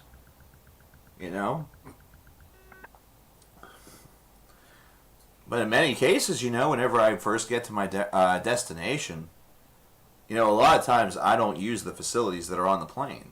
It's not because I'm afraid of them or anything like that, but it's usually... See, I have this problem that once I get somewhere, I don't need to use the facilities along the way a lot of times. Like, it's usually whenever I get to my destination, and that's when I have to finally use the facilities. So, like, once I get there. So, like, as an example... by the way, hello, Neil. Nice to see you, man. McLean, I was a big fan of the album. It actually is right now part of the top 25 of the year. I'm not sure if it's going to maintain or hold that position, but it's a very, very good album. It would have been like one of the first times that I was truly, glowing toward Trivium in a review since I was CKN. Like if I were to just get up and leave right now and go to Walmart, I would have... Like, there's nothing right now that's telling me, hey, you need to use the facilities. But the minute I got to Walmart, I guarantee you, the minute that I walk through that door, I would have to go. Like, I would absolutely have to. I don't know if it's, like, some sort of weird, like, mental thing, or if it's just my body knows that, hey, there are facilities available here, so we might as well just use them, get it out of the way, whatever. I've been that way for years. It's weird. But no, whenever I'm on the plane, like I'm perfectly fine. Are we talking about Personal Shopper, or did he drop something new today? I haven't really gotten a chance to look at too much. This Personal Shopper was very interesting.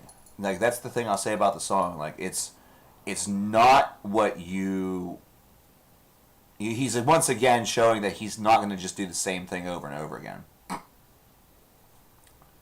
Oh, your phone died? Mine just reset for no reason a little bit ago, so you didn't actually miss much. Yeah, Personal Shopper is very much a song that you did not really expect. By the way, Ember has a ribbon. She has arrived. Trying some like weird ass like raw underground camera angles.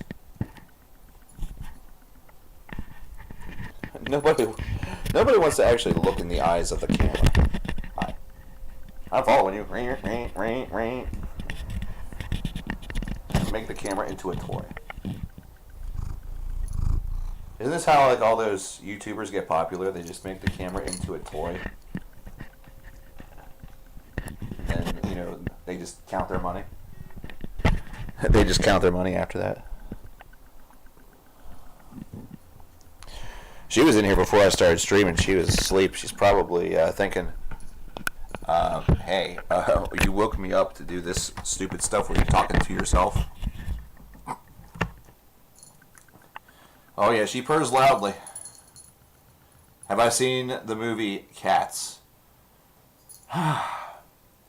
There was a time where CKN saw a movie that he knew was going to be a disaster and did it just to see how big of a disaster it would be. I have not done that with Cats. That was one where the models, like the way that they all looked, kind of like freaked me out.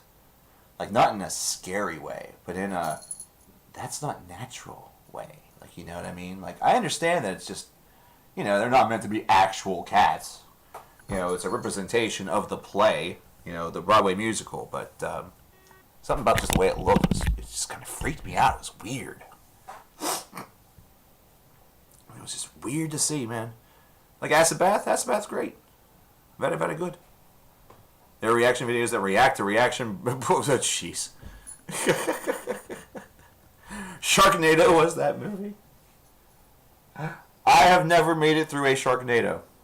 All the way. I can't do it. I can't do it. It's a tornado with sharks.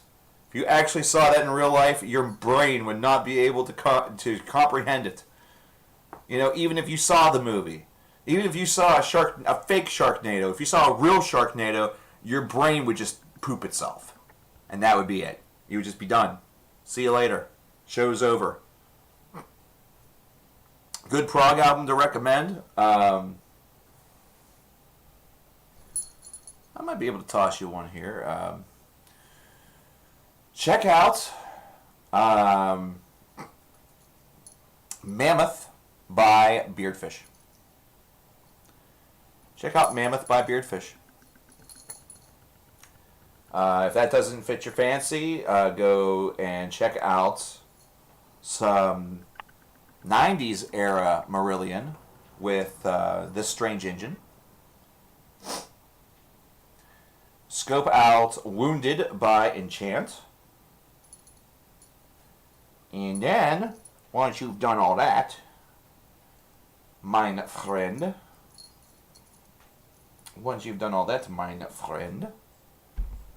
call me in the morning, I guess. I don't know. All right, Leroy. You have yourself a good one, brother. Hey, who knows? Maybe some of those reaction vids and stuff like that will be funded and will be what folks are going after. So we'll have a couple more prior to the year being out. Hopefully we'll have some more content for you to make 2020 a little less painful, a little less stressful, etc.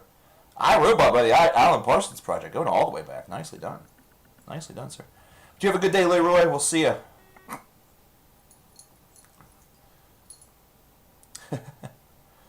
I'm big. Okay, Vampire Envy, get out of here. That's enough. Whenever she starts biting me, she becomes Vampire Envy. That's what she's going to be for Halloween. Speaking of, I'm going to take a quick little recess.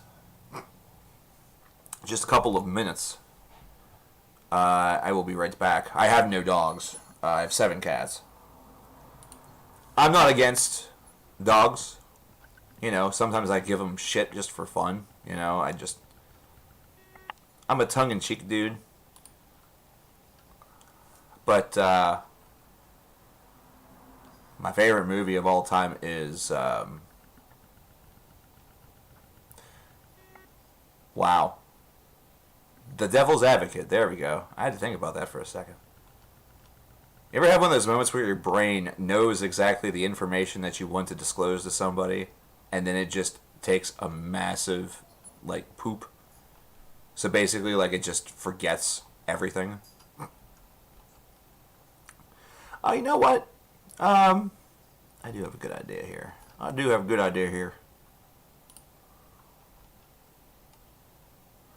going to leave you guys while I take this quick little recess with a band that I really like. This might actually, I don't know if it's going to necessarily help you with your progressive journey, though it does have elements. I'll leave you with some Vulture Industries. This is from an album entitled The Tower. The song is also called The Tower. Depending on how long this takes, I'm still morbidly curious about that noise I heard earlier outside. It may run into but if it's longer than 6 minutes, it may run into the next song. This is great. I love the vocals on this. I hope you do too. This is The Tower by Vulture Industries. I'll see you guys in a couple of minutes. We'll probably run for another half hour, maybe another hour, and that'll be that for today. So, see you right back.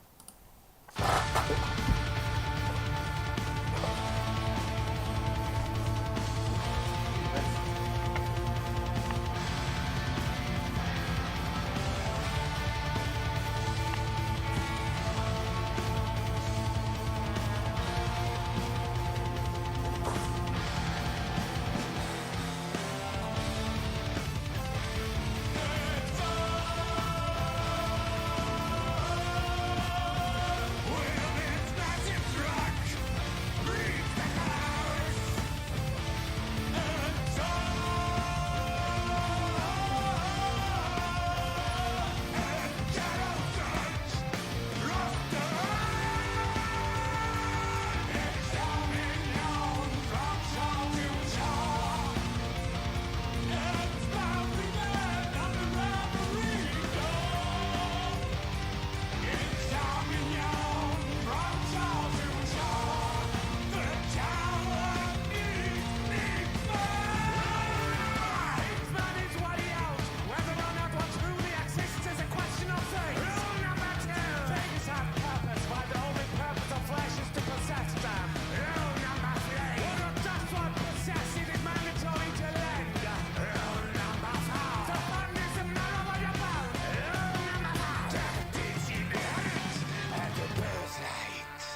So what do you think about the carnival-esque atmosphere of Vulture Industries?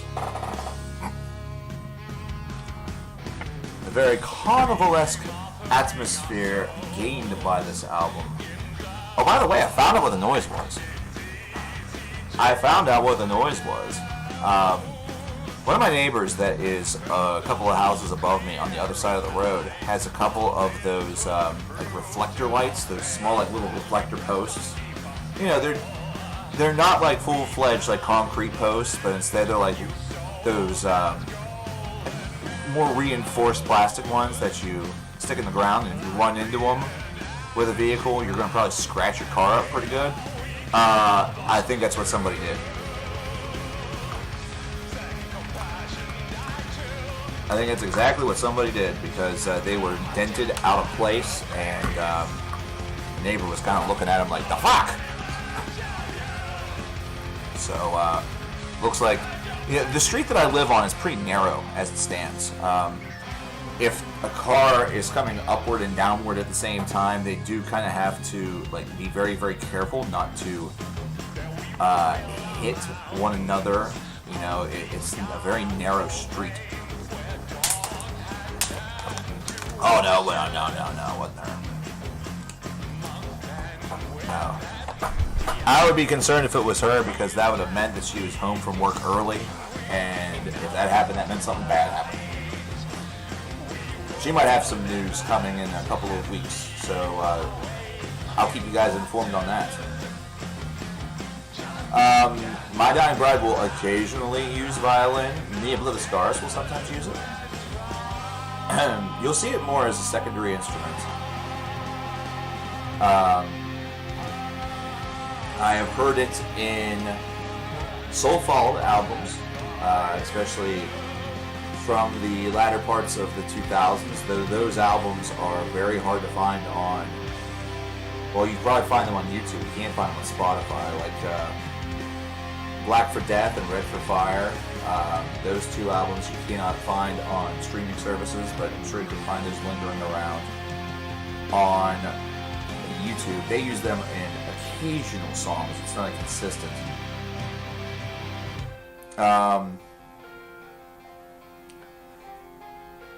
It is not a common instrument. Not unless you're looking more in like the folk metal realm, I would say. You have a better chance of finding it, or at least as part of it.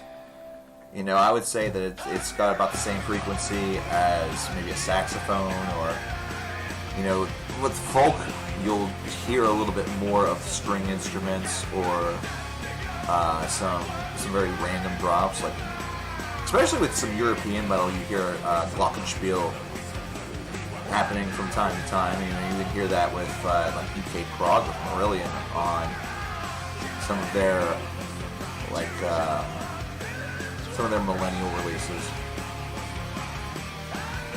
But Metallica S&M too, good lord.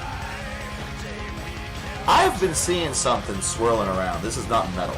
I saw something swirl around last night on the old social media whenever I was able to actually get on, and you know, the internet was not being a piece of tremendous garbage.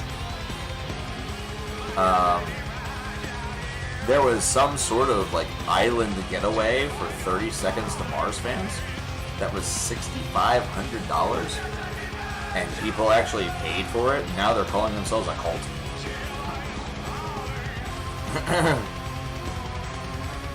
Can somebody confirm or deny this ridiculosity?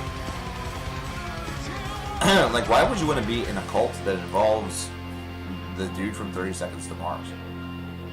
That to me seems like a very bad idea. Just between you and me. That seems like a bad idea. Like, I guess he also, like, dressed up like Jesus. Like, in the traditional, like, garb that you see Jesus in whenever you see, like, photos of him that are not the crucifixion. So, like, that white robe that has the red strip. Hey, you're bringing the Kool-Aid. It's true. Oh, jeez. That then begs the question, you know, if they can charge $6,500 for that, That means that like I could charge like $650 for that, right? And I'd have like two people. Like there would be two people that would show up.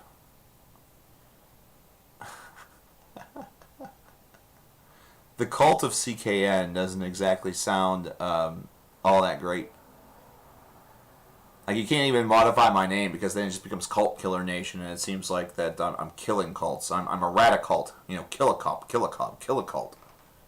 Yeah, $650. That's it. You're right. It's not $650. It's $650.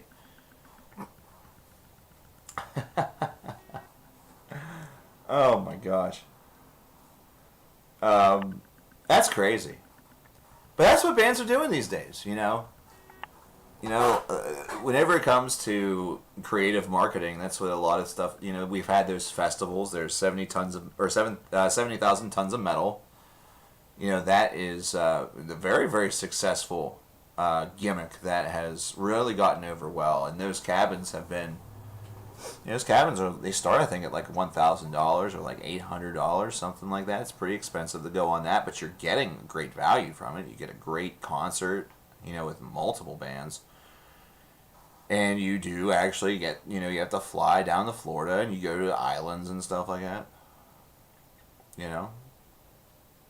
I like Lindeman's second album, yeah. Not nearly as much as one of my friends. But then again, she is a Till Lindemann like fanatic. I'm fairly certain if Till Lindemann showed up in like any like 5-mile vicinity of her, she would probably just discard all of her clothing and run to him in the nude and embrace him with the fiery passion of 1,000 suns, and as though she was meeting like the love of her life for the very first time, which may actually be true. All right, interdimensional entity, you have yourself a good one. I will see you next time. Tell your grandmother that we say hello, and we hope that she is doing well. And in the words of one of my other streaming buddies, Big John, we'll see you next time. Bring cake. I'll toss that in there. You know what I kind of miss? Like, if I'm being legitimate for a minute. It's been 10 years. It'll be 10 years, actually, this September, since my grandmother on my mom's side passed. I miss her cookies. 9 years, in fact. It's 2011, not 2010. Sorry. It's been 9 years almost that she passed. But,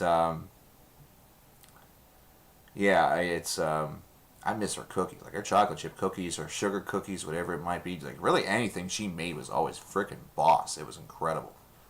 My mother, unfortunately, did not inherit her baking and cooking talent. And those are not my words. Those are her words.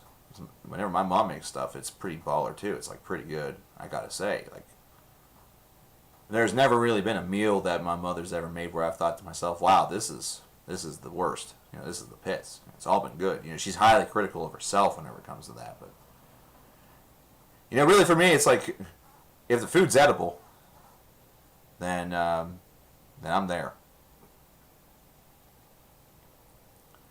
Couldn't find the Mammoth Prog album. I don't have the wrong title, do I? Or maybe it's just not on Spotify. No, it's Mammoth. That is the name of the album. The name of the band is Beardfish. So, beard, you know, like what you get whenever you don't shave for a while, and then fish, you know, what you eat whenever you want seafood. You like the video with myself and my daddy discussing, yeah, you know, I think I caught him on the spot because there were times, and this might also be due to a little bit of age, you know, creeping up with both of us. If we, like, whenever we are in his truck, he has XM radio, and he listens to a guy by the name of Cousin Brucey all the time on, I think it's like the 60s at 6 or 50s at 5 or whatever the actual designation is. They might do a show on both. We can discuss some of those old tunes at length for a very long period of time. That was a really cool moment. these days, it's just been a couple of years, but these days, um, I would probably want to give him a little bit more advanced notice. Maybe try to coordinate things with him a little bit better. Like, we could still have very, very good conversations, but sort of doing... he's always been more so the man behind the camera as opposed to the man in front of the camera. That's always been his thing. So I know that whenever I get in front of a camera, sometimes I do get it's not really like stage fright. It's just you don't want to sound stupid, and you do forget things. Like, it's very, very easy whenever you are in front of a camera trying to present something. It's just the same thing as if you memorized a speech or a report for school or something that you have been aiming to do for a long time, and maybe it's the first time you're either performing it or trying to show what you know or whatever, and your mind just goes blank all the time. And I can tell you, from personal experience, I can tell you aspects of my development in music, like some of the stuff that I like. I'm not going to remember all the songs. I'm going to remember like bullet points. But then the question becomes, hey, are you going to be able to do that, 30 years from now? Are you going to be able to do that in, 2050, whenever the stuff that you've listened to, whenever that came out 30, not 30 years ago, but it came out more like, 50 years ago or 55 years ago, whatever. But, yeah, that would be something where, if that were to be requested, I would definitely run it by him to see if he would want to do that again. And if he said yes, then I would do it 100%. It was a really cool afternoon. It was a very, very cool afternoon.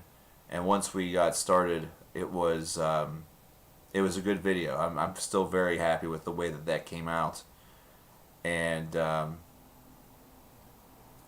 it would be really neat to do it again. We've done a lot of like different work and stuff to this house. Like, we've seen a good bit of each other over the past year, ever since he bought this place and I moved in and everything like that. So we've had plenty of opportunities and time to talk. And he's been in streams too. He's come in every once in a while and said hello and offered a little message between this and that and whatever. He's very curious about some of the stuff that I do with this, even if he doesn't, we're from two completely different musical universes in many ways, but that's almost to be expected, like, if I had kids, they would grow up, and if they interviewed me, I would probably be talking about music that wouldn't be from their audience's universe, or whatever it might be. I'm imagining myself here being in the position where I was CKN, and then they grow up and they're not like CKN Junior, but they're like their own person. Maybe instead of coverkillernation, they're killer music lover or whatever.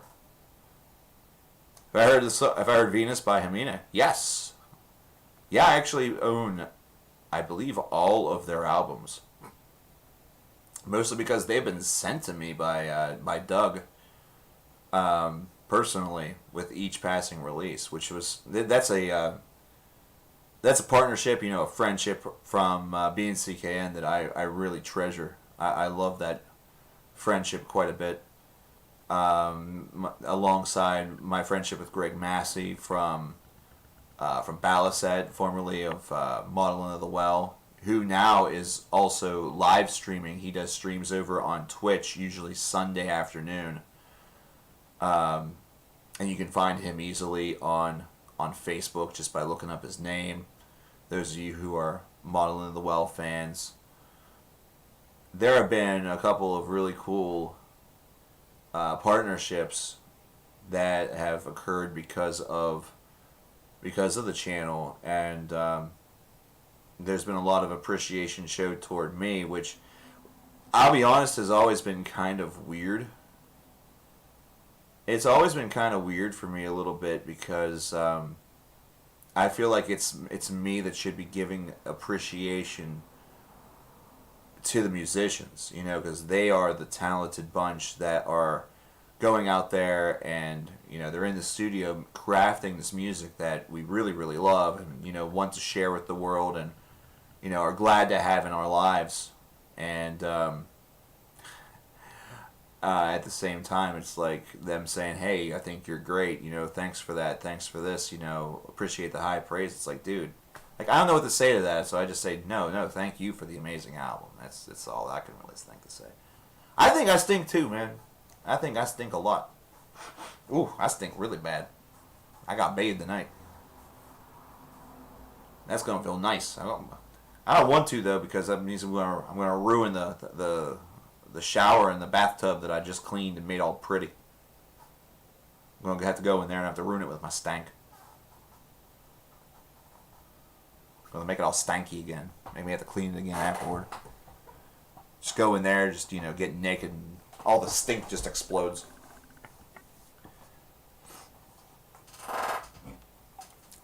Well, anytime I ever do anything like super duper heavy, like if I'm just doing cleaning inside, like if I'm doing a lot of tasks that are indoors, not unless I get super sweaty, which it doesn't actually take much for me to get in that position. I'm just an active sweater. That's whenever a shower is kind of necessary. But if I do anything outside, like if it's one of my grass cutting days, where I do my lawn and also my parents, I do their lawn as well, because they're getting up there in age, so it's just the right thing to do. If I do like those two things and then a couple of other outside projects, then a shower is just absolutely necessary.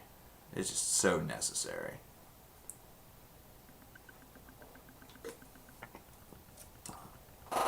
It'd be really nice just to have a swimming pool.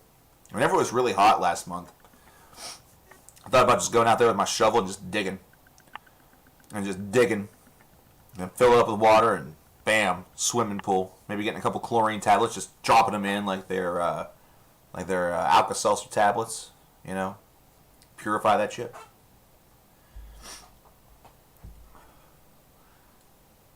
I can't do every day. I used to do every day, and it felt like I was getting nowhere.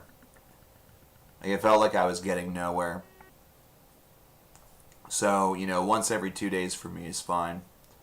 If I'm being particularly lazy, it'll be longer than that. Mostly because, like, whenever I've had other jobs and things like that, like whenever I worked at the store or whenever I was doing taxes and things like that, it was, I'm doing those during times of the year where I'm not sweating whatsoever. There's like no dirt, nothing. Like my pores are clean, everything is ridiculous. The only reason why I would ever hop in would mainly be to like wash my hair, back whenever I had the longer hair. See, whenever I had the longer hair, I had to shower every single day, and if I had showered it like in the morning and then gone to work and then gone outside and cut grass or trimmed a hedge or did whatever the fuck, then I had to shower twice. It was getting to be too much. But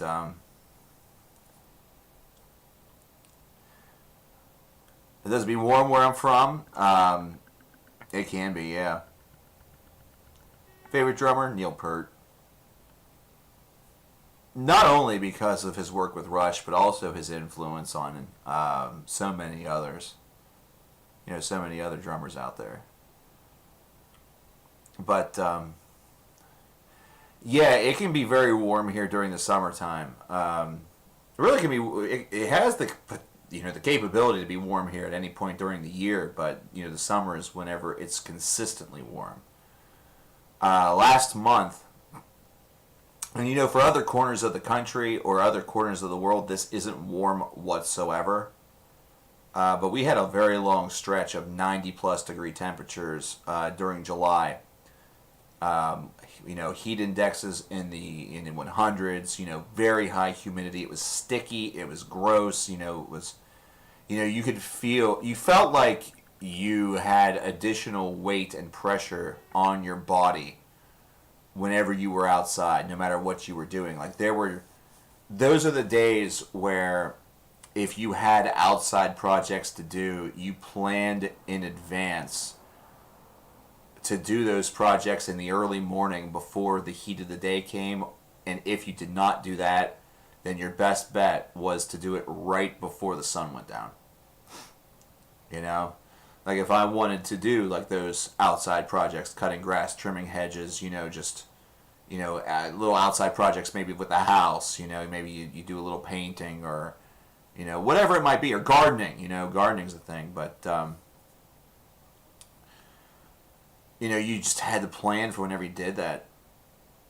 Oh yeah, you working at the foundry meat one, I'm sure that the heat there is, crazy. And I think that's why my dad has always been able to, during his prime, whenever he was younger, was able to handle the heat and go out there and work like crazy no matter what the temperature was. Because his job whenever he was working, he was in the hot end of a glass plant as a electrical engineer. He was a machine foreman. So he was in the hot end, quite a bit. And I actually got to take a tour of the hot end back whenever I was in like the 5th or 6th grade. So I was like 11 or 12. And that was extreme. Like that was something else. Like, that heat was crazy. And, I probably would have followed in his footsteps, not in that role, but I would have probably worked for that company, which was Anchor. But they left the area and that plant closed down like just a couple of years after he hurt his back. Like he got hurt in the late 90s and that plant was gone by like just a few years later. I don't think it survived past 2002. But it would have been really neat to be in that department, whether it be in accounting or something like that. Oh, molten aluminum. Whew. Now, is that all aluminum the folks have recycled, or is that like aluminum that's created? I guess it really doesn't matter. I guess it's all sort of the same thing. Yeah, I can understand why you would want to come home, just sit down, relax, and listen to full albums, whenever we're on stream and things like that, based off of that, or why you would want to go out and drink with your bro, or just, do something that was not being smack dab in the middle of an inferno. But yeah, it's usually the temperatures will start to heat up around May. April is usually the transition from, the real cold aspect of winter into more comfortable temperatures. Although the last couple of winters that we've had have been exceptionally mild. Like we've had days of 70, 80 degree temperatures in December. And they had that once again this year. We've had that once again this year in January and even in February. It's been very odd. And the last real big snowstorm that we had, it's been about 4 years. It was 2016. If you might remember the video, whenever I made the video about Winter Storm Jonas Brothers, as I called it, I believe. That was the last gigantic storm that we had. That was 26 inches of snow. Whenever I was younger, that was commonplace. Maybe not to that end, to that extreme, but it was pretty common for us to have larger storms like that just to, throughout the year. So maybe you wouldn't get 26 inches, but it wasn't out of character to get between, 8 to 12, or, you might even have the occasional storm that nets you 10 to 14 or 12 to 16. So that's... But we haven't had anything close to that. Like, our winters have been extremely mild and low snow totals now for the past about 4 seasons. So, I was looking at a status. I think it was earlier today, in fact, where someone was asking what what was going to be the big thing during winter this year. And so if there's one thing that I noticed, if there's one thing, and here we go. Here's another topic we talk about, the weather. Whenever I was little, I actually wanted to go to school for meteorology. I didn't, but it was one of my thoughts back whenever I was a youngin'. So I've maintained a lot of knowledge. The thing that I've noticed is that the last, ever since that big snowstorm, our summers have been exceptionally wet, very moist here in southwest Pennsylvania. And Ember has returned. She has returned.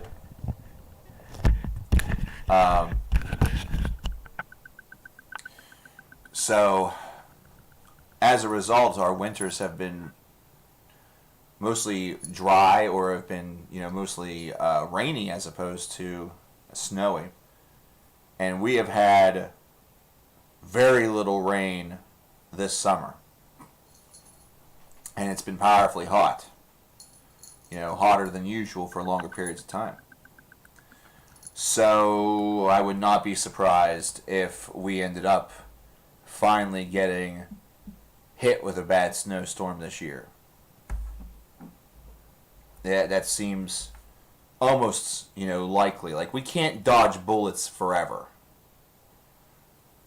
Adam Hammond dropping 5 over on the PayPal side says, thank you for all the content over the years. I've discovered a lot of new bands, which I am grateful for. I know this is not much, but I hope it can help in these uncertain times. Not sure if you're taking song requests, but if you are, mine is Textures with Consonant Hemispheres. Yes, we are doing song requests. Thank you very much, Adam, and thank you for the kind words. I appreciate that deeply. And let's get Textures up here for Adam. Let us do it.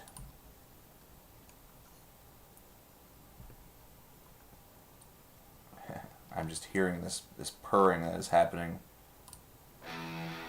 There we go. Consonant Hemispheres by Textures.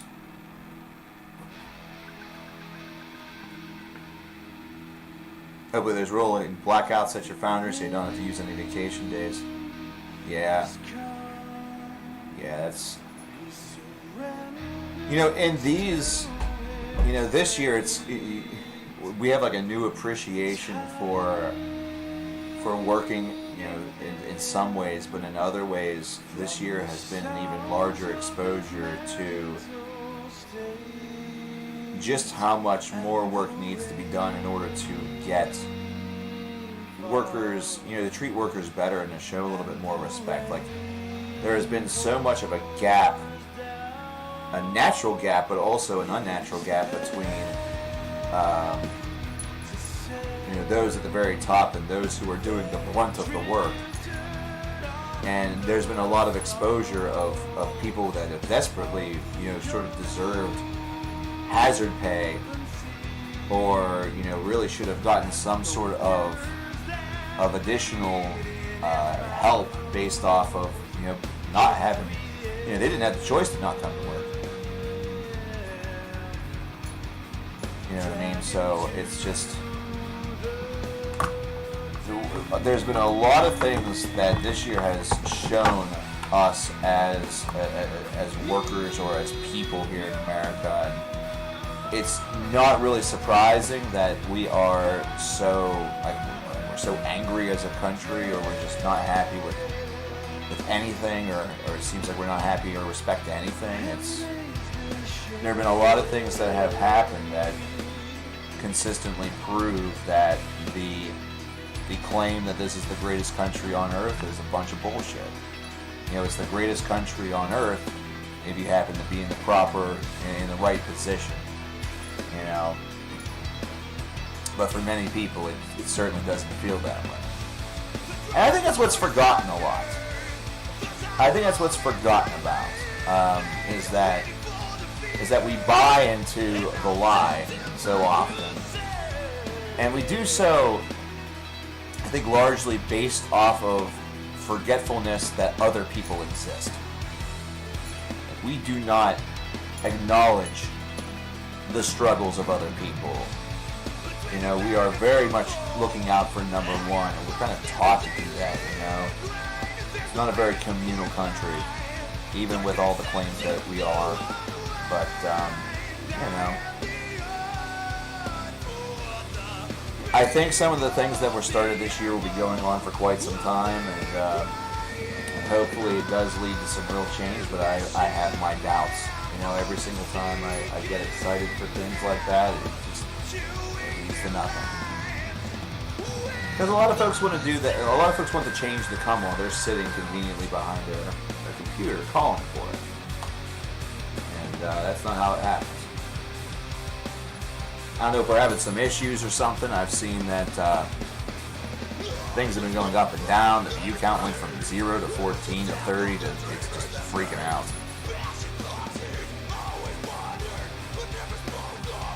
Well, like any gent bands, like Periphery and things like that, Tesseract. I'm kind of, a very, typical, like sort of casual whenever it comes to the genre. It's not really one that I explore a ton. But I do enjoy what I do here. Gent seems like something that you're not going to have a ton of depth to the genre for an elongated period of time since it's based off of a sound. But I could see gent being a style that could have waves, and you can have new bands, enter into the scene and kind of give it a little bit of spice. And I think that's what gent will need more than some other subgenres of heavy metal, is that it'll need a couple of years where there aren't very many major releases by the stalwarts of the genre, and then you'll need like another band to come in order to act as the spark, the one that comes by and reminds everybody this is what gent can be, this is how gent could be, or this is the next step of gent. That's kind of how a lot of heavy metal genres and subgenres and sub-subgenres were born, with an idea based off of something pre-existing. And what happens whenever you do that is that you also sort of long for the original idea as well, and want to hear some of that at times as well. It's like being a thrash fan. You could be a thrash fan and listen to progressive thrash or thrashcore or death thrash or some of the different things that are out there, but sometimes you just want good old-fashioned regular thrash metal. And sometimes you could listen to stuff that's very modern. You could listen to modern thrash albums from the 2020s or the 2010s and think to yourself, this is great, but I really want to listen to something from the 1980s. I get that way all the time. Listening to something like Abattoir or some of the older Overkill albums, things like that, where that production is not as good. It's very dirty. It's very grimy. There's a lot of little subtle imperfections here and there, but it's just great material. It just, some of it's cheesy as hell, but you just don't care. You just don't really care at all. It's like any hardcore bands like Madball, Propane, and Damnation AD. None really come to mind. I don't dislike the genre, but I'm not very attached to it, would be the big thing. I'm not hugely attached to it. So I guess I'd have to say not really. I kind of don't go out of my way. That's part of my problems. I don't go out of my way to explore a lot of that stuff and know a ton about it. Whenever you said Damnation AD, it immediately made me thought of Chaos AD. And Lazarus AD. Lazarus AD for sure. Chaos AD was the album by Sepultura, I think. Most countries have a good and not so good sides. What would make one particular country best of all? It's the same way as with God Bless America and the belief that, and after thousands or hundreds of thousands or even millions of years, God finally decided 250 years ago that he's going to choose a favorite. He was going to choose a favorite, and it's America. It's stupid thinking. It's idiotic. There are countries out there that obviously do have more cons than pros based off of the rules or laws or the ways they're being governed by their leadership or some of the strictness that's within their culture. You know, it's not even within their culture. It's just an extreme version of their culture or whatever it might be. You know, like you're not going to look at North Korea and think, man, that's a country that's doing a bang up job. You know, you look at North Korea and think, man, there's poor people, or you know, you think, wow, well, just you know, what motivates you to lead that way or be that way or whatever. Like that's more so how I look at it. I just look at it like what motivates someone to do that, and it's always the same idea. It's power. It's control. It's the desire to, you know, if you control the media, you control the narrative. If you control the flow of information that your people hear and your people see, then you build a false perception. You build a false narrative. It's like the Truman Show. You know, the Truman Show out there, you know, that film, they painted an entire perception and an entire world for one guy, just for a TV show. Didn't let him know. You know, everything that he saw, he thought was real. He thought was the real deal. That was his life. And then he learns that everything he knows is wrong. Yuri Bezmenov? I do not think I do. Crip Sermon, yes. Yes, Crip Sermon made it to the list last year, if I recall.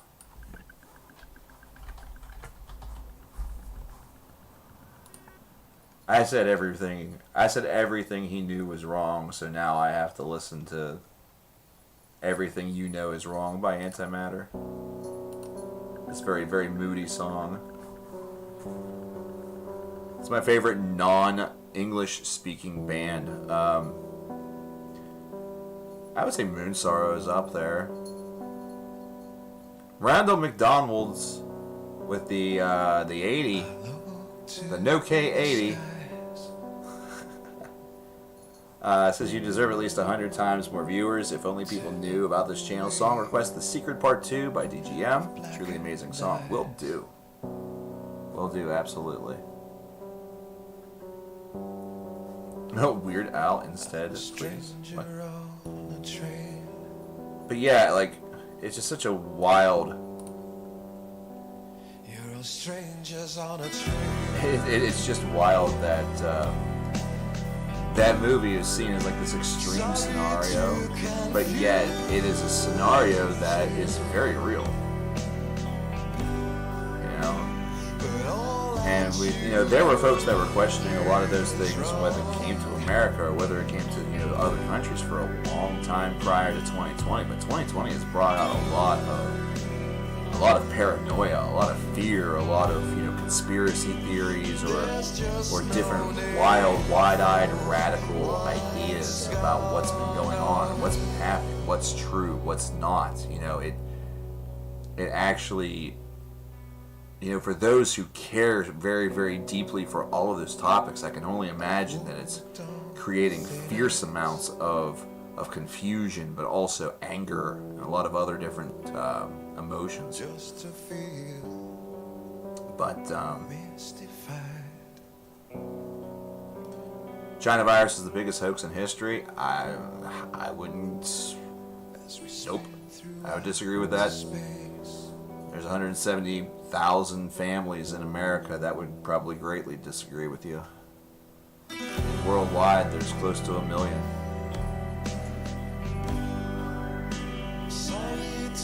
But you go on and keep thinking that way. That's fine. And it's a funny thing. I have an author friend that made a very, very good point. As a people, as a society, we are so locked into our thoughts and so locked into our beliefs about things. We are not folks that are very willing to really consider countering opinions. We don't want to learn. We don't want to, anything that seems like it's aiming to shift our thoughts or our identity. We are really fearful of. We are truly fearful of. Crazy. And okay, as Norwegian, $0.1. We actually have it pretty decent with the virus times. Very nice government. It's good to hear, man. I'm glad to hear that. Hey, no matter what, whether it's $0.1 of a dollar or if it's $10, per. I'm just very, very thankful that you thought about me, and that those words were very, very kind.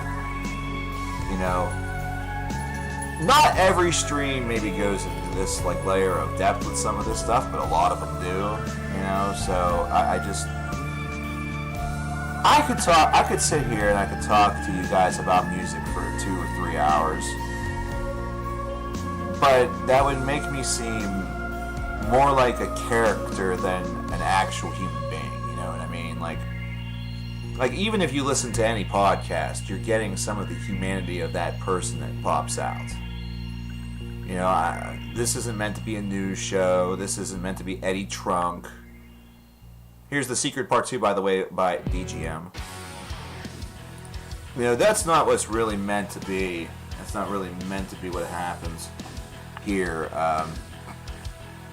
There's a lot of other things happening in this world that we're all interested in, aside just from music. But music is the uniting force that brings us together. It's something that we're all powerfully interested in, and we all love. So, as a result, so many of these discussions often come back around to different musical aspects. We love to talk about favorite things that we're listening to throughout the years. We pop out recommendations. That's why we have that Last FM tool over there. I'm not sure if Meatman was able to check out any of the 20 recommendations that he got for his $20 donation. I think it was back on, what was that, Saturday or Friday? Hey, you're okay, Randall.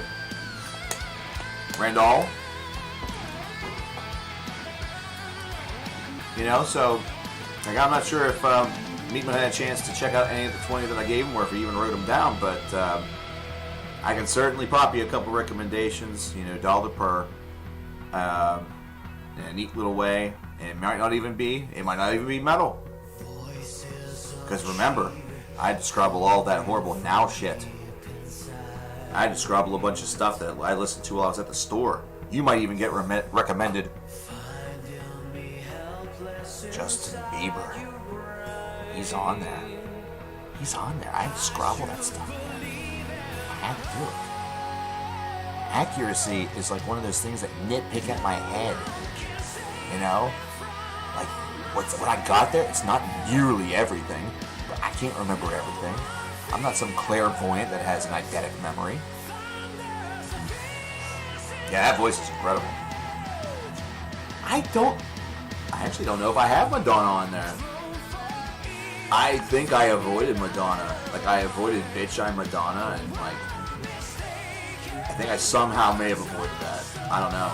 I forget. I have to look. Backstreet Boys are NSYNC. I was always more of an NSYNC.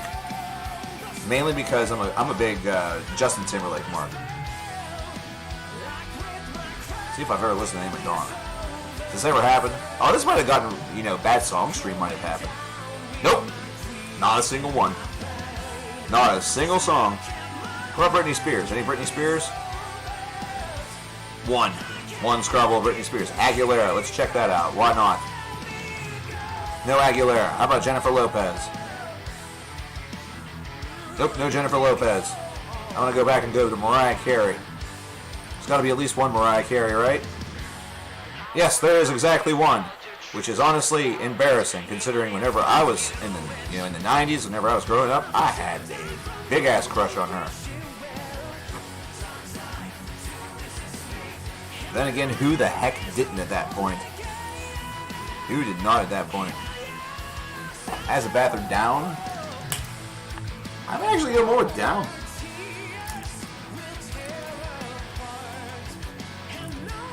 Oh yeah, I remember my Madonna rant. Oh, Ariana Grande. Oh, I left her out of the update series completely, with the lone exception of the Now stuff. Oh, then that is dreadfully inaccurate.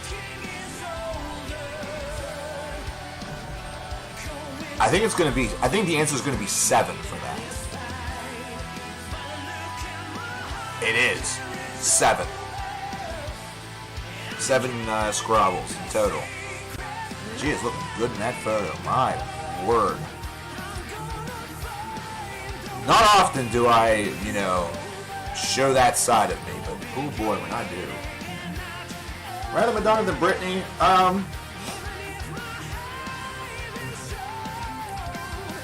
old school Madonna, yes, I would agree.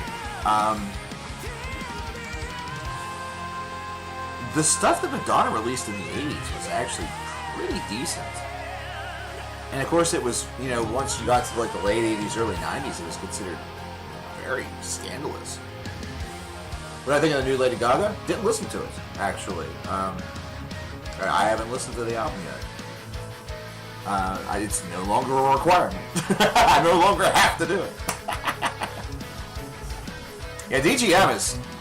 I think DGM has been Scrabble before. I think they're actually part of the 1180. I think they are a part of the, or are in the 1180.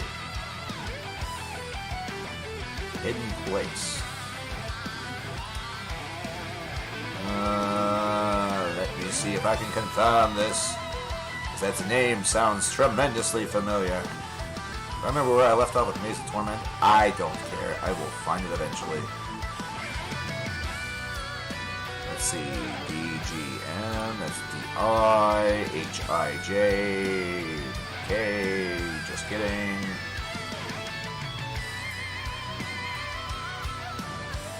Oh, they weren't. I listened to them independently. I'm a damned. That's... Huh. Weird. Okay, whatever. I can remember a lot of the stuff I listened to, but not everything. I'm not that good. I wish I was that good. Hey, bye. Gwen Stefani? I think I'd like Gwen Stefani more if I ate more bananas. Between you and me. I liked her, no doubt. Tragic Kingdom was a good album. Then things got kind of like cockeyed. Favorite prog metal album after 2015? Oh man, Astra's The Room. I would say that would probably be ooh. Oh, you're saying after 2015, so that discounts Hank and Rays. Oh yeah, no doubts. But I hope no doubt. I hope no doubt is over. Ah, the astonishment. Christ.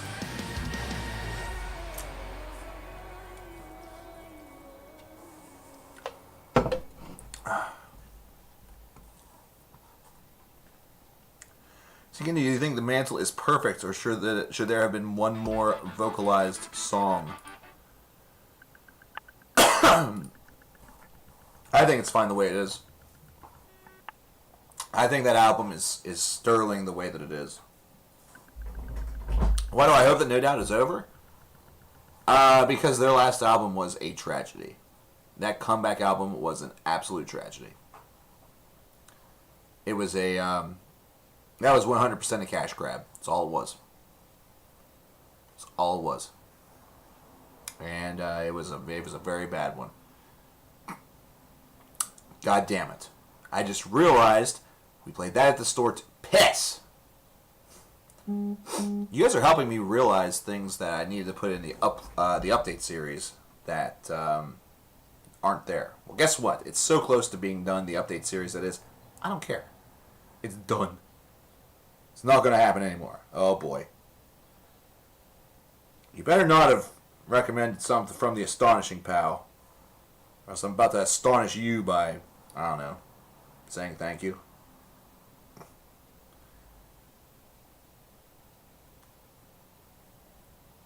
Thick Skin? Isn't that a Skid Row album? Isn't that a Skid Row album? I'm confused. What's happening?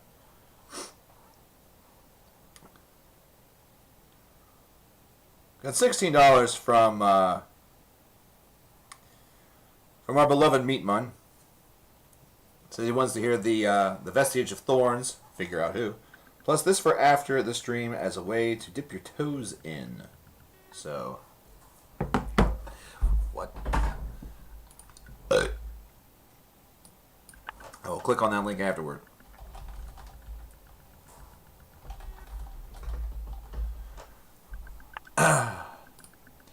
So we have ourselves a little Pelorian, which I actually have a copy of this album. I need to remember where my copy is at, actually. I need to remember where that disappeared to. I've started alphabetizing everything on these shelves over here because I'm going to be adding shelves very, very soon. So right now everything is just a mess. Everything is just a fucking mess. It's horrible. But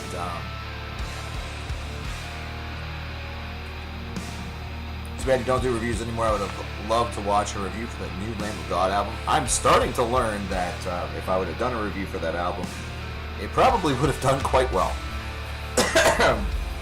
It probably would have done alright. It probably would have done alright. Which is a real shame. It's honestly a real shame because the album was just kind of... like, it would have been a very boring review. It was a very average album. It was a very average album.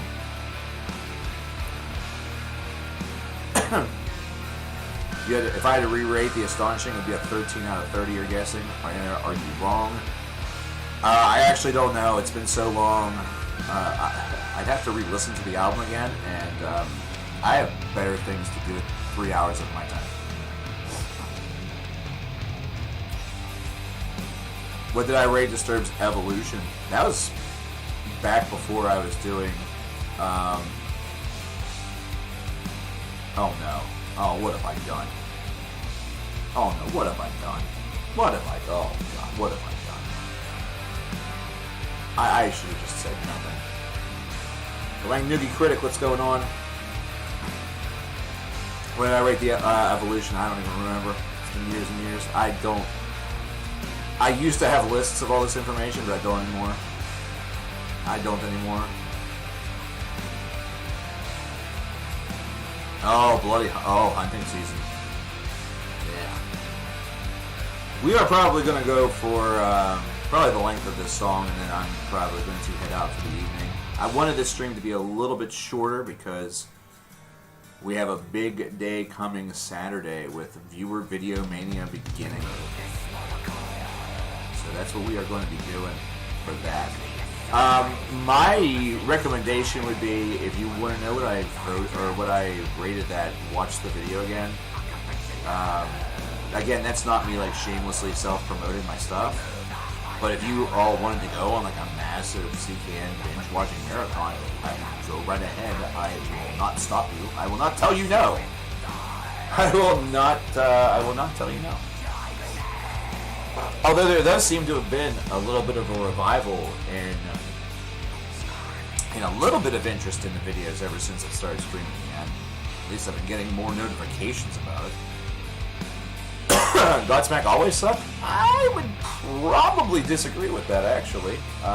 Self-titled is actually pretty good. Awake wasn't terrible. I would say Awake was pretty passable. One of my favorite releases from them, and I don't think I have the album any longer, but I did at one point, was their acoustic EP, The Other Side. That was actually really, really well done. And the originals were good. The originals on it were very good. And I don't think they ever, like those originals, I don't think they ever made them non-acoustic, which, smart move. Smart move, you know? Like, I feel like it's something where you can take something heavy and turn it acoustic and get away with it, but if you try to do it in reverse, it doesn't always have the same energy. What do you think about the things Chris Taylor Brown from Trap did this year? Let me just tell you this. I'll give you a spoiler. If somebody funds a video for viewer Videomania and demands I do a top 10 douchebags of 2020, spoiler alert, his name is going to be pretty high up. You know, it's so sad what some people need to do to maintain relevancy. It really is. It's really a shame. And it's really a shame that for all the people that say, hey, don't give it attention and it will go away, folks don't listen. They don't listen at all. I've heard of Sea of Tranquility. I haven't watched any of this stuff. Never understood the Alice in Chains comparison Godsmack always gets. They don't sound remotely alike. They got their name from an Alice in Chains song. That's about the bulk of their comparison. That is about the end of it. Legends of the Shires versus The Liberation. I'm not going to lie. That's The Liberation. Legends of the Shires is an amazing album. It's immaculate, but The Liberation is absurd. It's absolutely absurdly great. On its way. Oh, Jesus.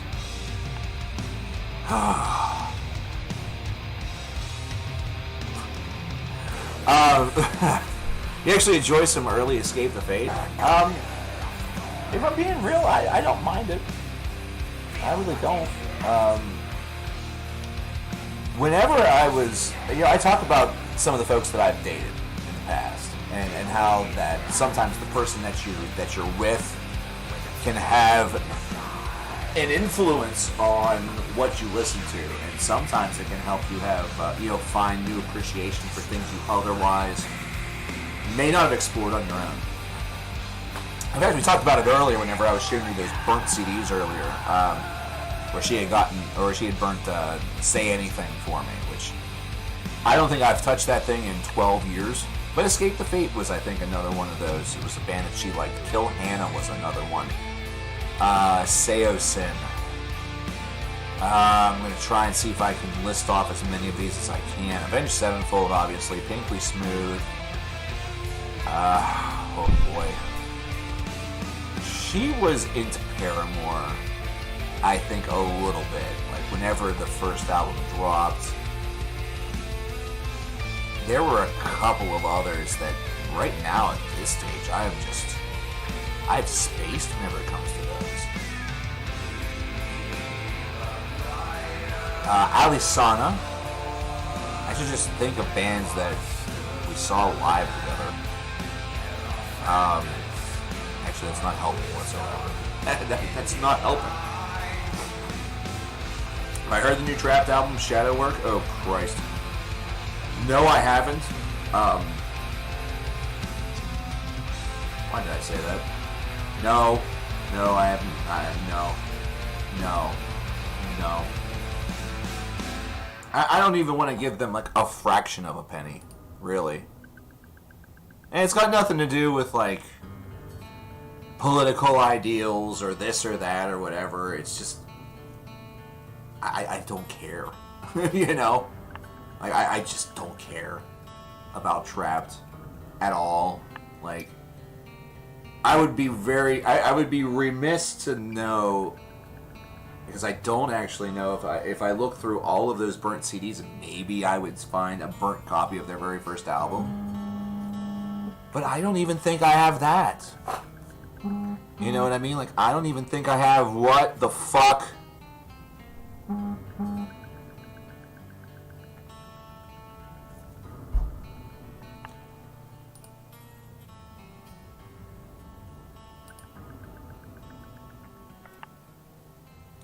We will react to what just happened in about 15 seconds. Whenever this finishes up, and I can fully collect my thoughts. Well, I have a feeling that viewer Videomania just got its first video. Silence forged iron crucible. How dare you? In Flames and Children of Bodom still haven't made anything decent in 10 to 15 years. I wouldn't say that about Children of Bodom. What was it? I Worship Chaos, I think it was. It was very, very good. Or at least passable. In Flames, on the other hand, they've had some... Oh, boy. Meatmun strikes again with $130. And all that he says, and this will tell you exactly what this is, or what it is that he's requested. All that he said is 90 out of 100.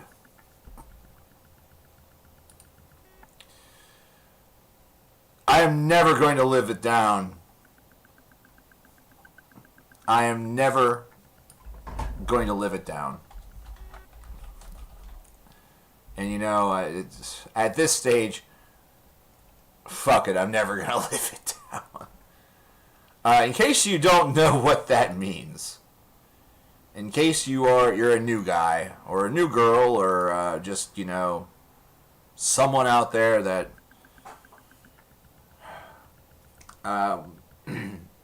sometime in the near future,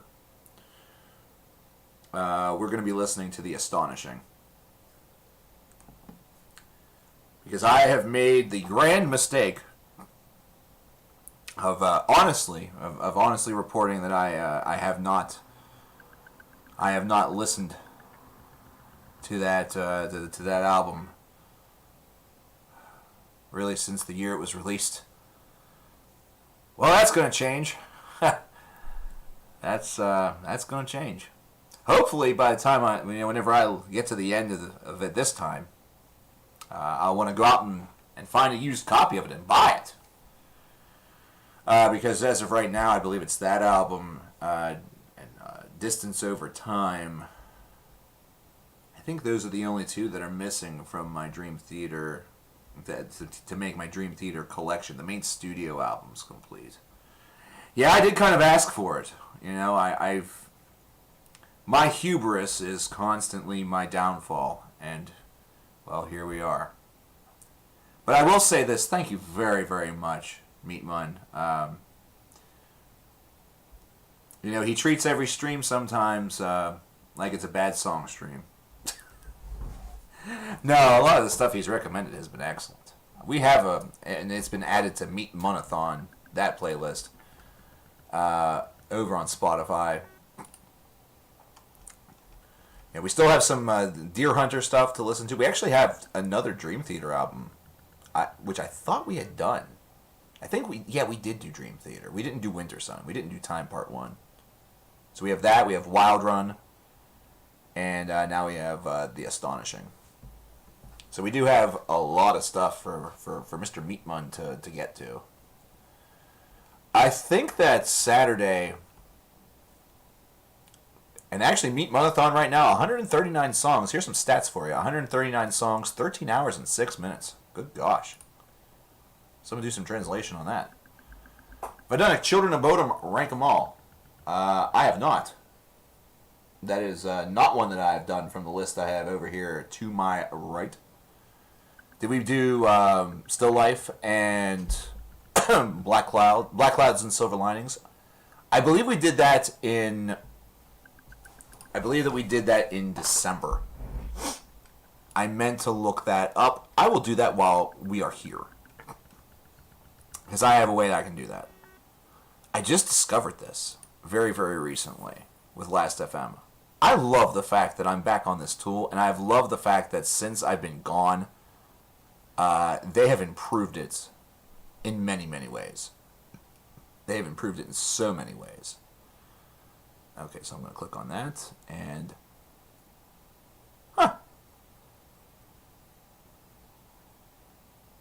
in all actuality, sir, we have not, actually. Did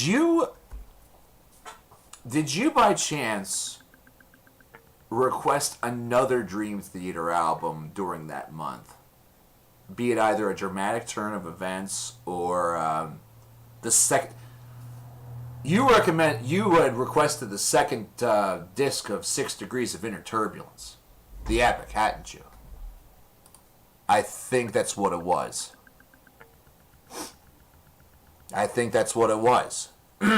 That's why I'm confused. And then, no, we haven't done Black Clouds and Silver Linings. So we have that on there to add as well. I know that on Saturday, with Evil Toad here, hopefully, we will be maybe playing some from his epic playlist from, like, God, 2 years. See, here's the bad thing about big playlists is that we get behind. All right. Well, in that case, we know exactly where we're at. But we did do Still Life. You were here for that. We'll still have Wild Run. We'll have a little bit more of the Deer Hunter. Man, we're just going to have a Q stream at some point. We're just going to have to do a Q stream where if folks donate, they can't be for songs. Which sounds so rude and so anti what I do. 24-hour stream, my voice won't make it. I won't make it. I'll die after like 12.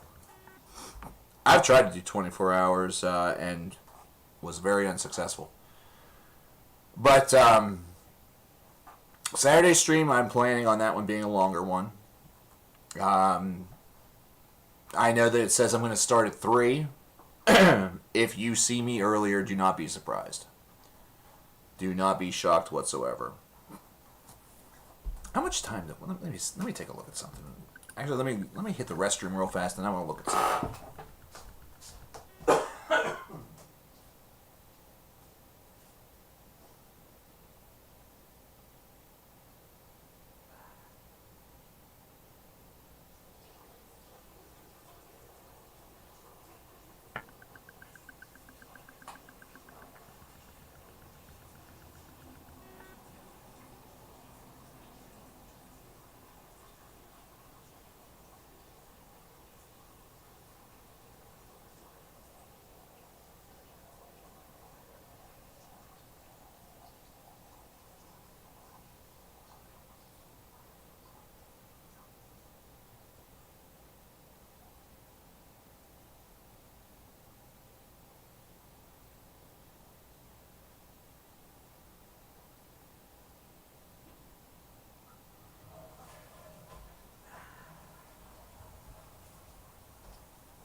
Thank you for allowing that.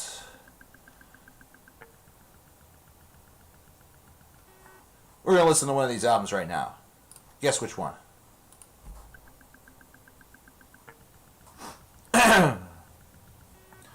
Yeah, the one thing that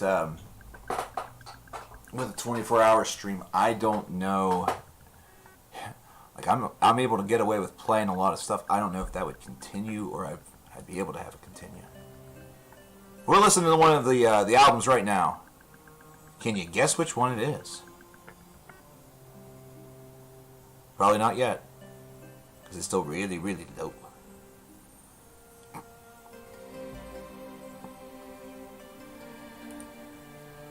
Crimson or Still Life? Still Life.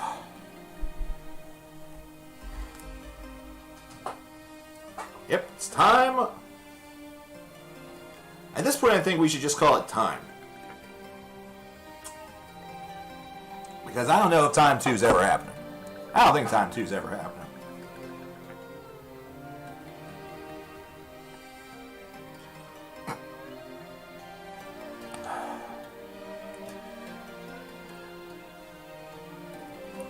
Dawn.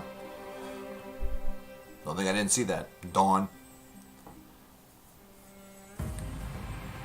Lil Wayne or Lil Jon. Is there an option where I can, like, vote for, you know, can I vote for Nader instead?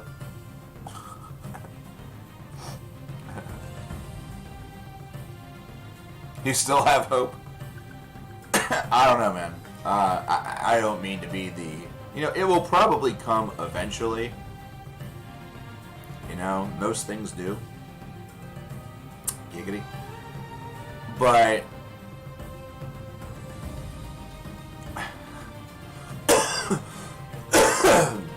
the danger is more so the overhype. You know, don't hype yourself into oblivion to the point that whenever it does occur, it's not as good. This is a really good album. This is a really good album. Does it match the debut? I really don't know. You know, it's tight. The one thing that this album has going for it is that it doesn't overstay its welcome. You know what I mean? And I think that's one of the main criticisms that a lot of folks may have had about The Astonishing, or one thing that makes The Astonishing such a really big, really big endeavor is that it's so very long. I can check on Faustian Echoes, but I am fairly certain that is an affirmative yes. Nice part about some of these bands is that they're on my top 50, so it's right there on my home page.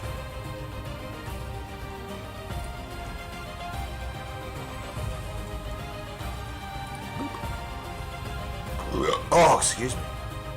We did. Yes.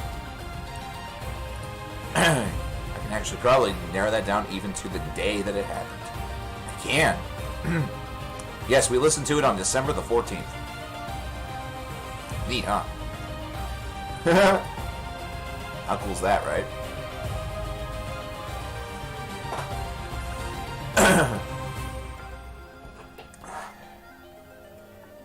I kind of like that tool. That tool is really cool. Like, I was able to, like, during the update series, I was able to do that in order to, I had a situation where it didn't seem like I, you know, I just lost it. Forget it. I had a point, and then it just went bye-bye. It just departed. There's a situation during the update series where I didn't think that I marked something off, you know, as complete. I was able to use that tool in order to confirm that I had, in fact. It was a good confirmation tool. Hello? Hello? I'm gonna get you. I'm gonna get you. Look how big Cornell is. Look how big this boy is. He is massive. He is massive.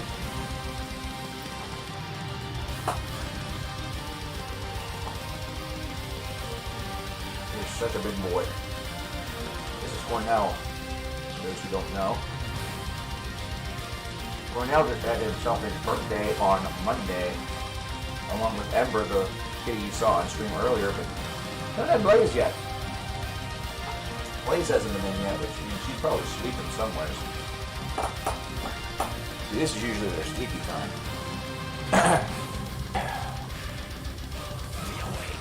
Metallica, Zeppelin, and Tool are the most overrated bands of all time. Are they? I don't know.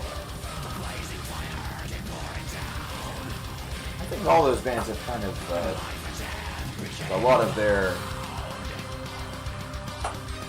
accolades and a lot of their fan base is somewhat deserved. Yeah, Giant Cornell is darn right, man. Such a big boy, and he is the biggest love bug to me. To Miss CKN, it's a little different. It's kind of like a boys' club, you know what I mean? Like, he loves whenever I hold him. I think I could hold him for as long as I wanted. He wouldn't really mind and never would really have a problem. You know, because I sort of just listen to whenever he wants down. You know, there are little subtleties within him that would kind of tell me that he wants down. So I just do that. With her, he kind of just has a limit of how long he wants her to hold him. Like, it's just a little bit, and then that's it. Cornell and Blasey both aren't going anywhere, unfortunately. Isn't Godsmack named after an Alice in Chains song? Yes! Yes, they are. That is correct. Someone said, I saw that comment, by the way, where he said Kiss is worse. You're not wrong. Kiss, the way that I described Kiss is a band that was 100% formed around the live spectacle. You know, their big gimmick was that they played very middling rock music. You know, the stuff it's passable. It's not awful.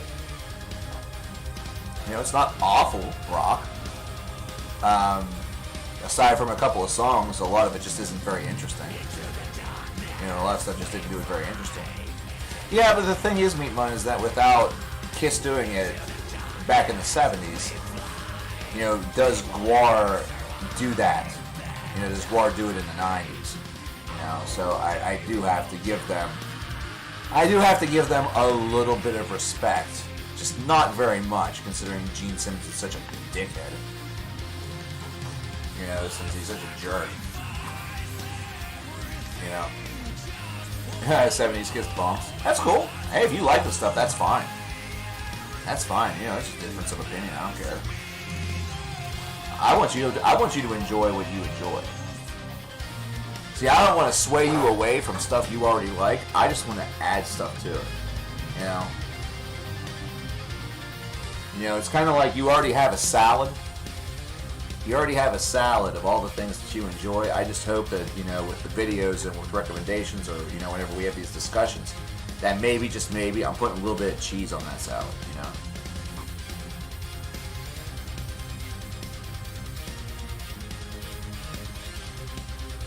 But I will say this, Gene, like, one of the biggest things that Gene has needed to do over the course of the past 10 years has been do a little bit more of this and a little bit less of that.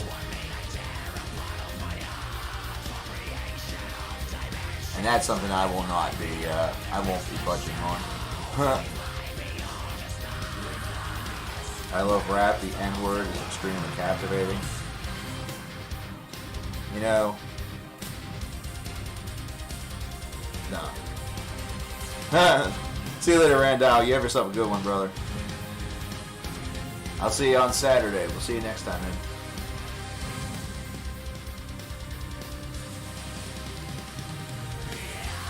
Some places the mix on this album is very interesting. You know, the mix on it is, it's epic. You know, don't get me wrong, it's certainly epic.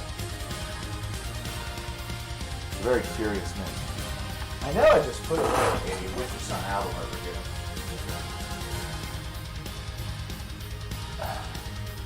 Just alphabetized one.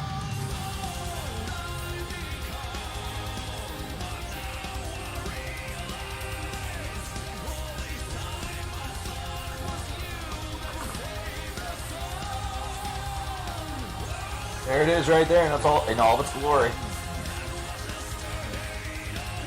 2012, 8 years ago this thing dropped.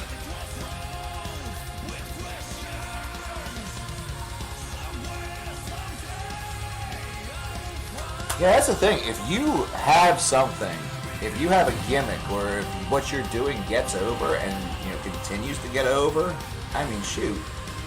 Are you going to all of a sudden decide, no, we need to do something that's more pure, or, you know, we have to become actual artists, or, you know, whatever the phrasing might be? No, you're going to continue to do what works. You're going to continue to do what pays.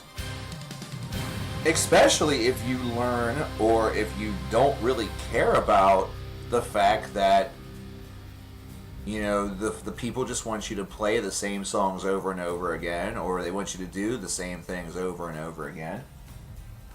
You know, that itself sounds maddening. That itself sounds absolutely maddening. But I mean, if you're making a large amount of money from doing it, do you really care all that much? Do you really care all that much? You know, Kiss right now, they could tour until they all die. You know, they could just do farewell tours like they have been for the next 20 years. You know, and fans would still go to them even though they've seen the farewell tour idea 5 or 6 times already. You know what I mean? Like, it's like the Rolling Stones. Rolling Stones, hell, the Rolling Stones might be touring still whenever I'm on my deathbed. Whenever I'm like 87 or 97 and Keith Richards is like 160. Whatever it is. You know what I mean? Yeah, and that album reviewer guy makes another sterling point that they tried it the other way. They tried to be something else, and it was a flop. It was a flop. But they could. But you can certainly never say. You can certainly never say that. Well, if only Kiss took off their makeup or blah blah blah. They did it, and they had different members. They had members leave. Bruce Kulick was in the band for a while. They have had different lineups. It's not just been their, big four lineup the whole entire time. There have been constants. There have been changes. It's not always been Peter Criss. And here's another thing I will say. No matter how I feel about, Kiss's music or anything like that, have to acknowledge the major influence that they had on the artists that came after them. Because you have a ton of folks that looked and saw Kiss, and it probably encouraged them to either pick up a guitar or decide they want to be in a band and try, to become part of the industry. It's not the only band that they wanted to emulate or to be or whatever it is, but they were just one of many influences. So there is. It's just like if you hate the Beatles and you try hard not to acknowledge their importance and influence for those who came after them. You just sound silly. You sound foolish. Is this Agalop? No, this is Winter Sun. It's Time Part 1. Basically, if Kiss could do it, then they certainly could. Yeah, I mean, that's true. And there's a certain amount of truth to that, because just because you're influenced by Kiss or influenced by any band doesn't mean that you're aiming to sound exactly like them. Kiss was an influence of Yngwie Malmsteen. Is Yngwie out there making music that sounds like Kiss? No, absolutely not. I mean, does he do some corny style ballads and blah blah blah? Sure he does. But his virtuosic technique and that being the primary thing that draws people to his shows and things like that, Kiss certainly isn't out there doing 10-minute long guitar solos that are face melting and are neoclassical dissertations on the craft. Instead, they do what works for them. Yngwie did what worked for him, and all that is, all an influence is not necessarily the foundation of your band's identity, but an influence to why you wanted to get into the business, why you wanted to become a musician, what influenced you to pick up a guitar or pick up a drum set or want to become a singer. Everyone sort of takes that the wrong way. Like it would be wrong if if a heavy metal vocalist said, the reason why I wanted to become a singer was because I really, really enjoyed the sweet dulcet tones of Barry White. I listened to Barry White and I decided I wanted to be a singer. So now I am in a slam band and I growl all the time. Everyone would probably look at that and say, where's the connection there? Why aren't you going around going, ooh, baby, baby? Instead you're going,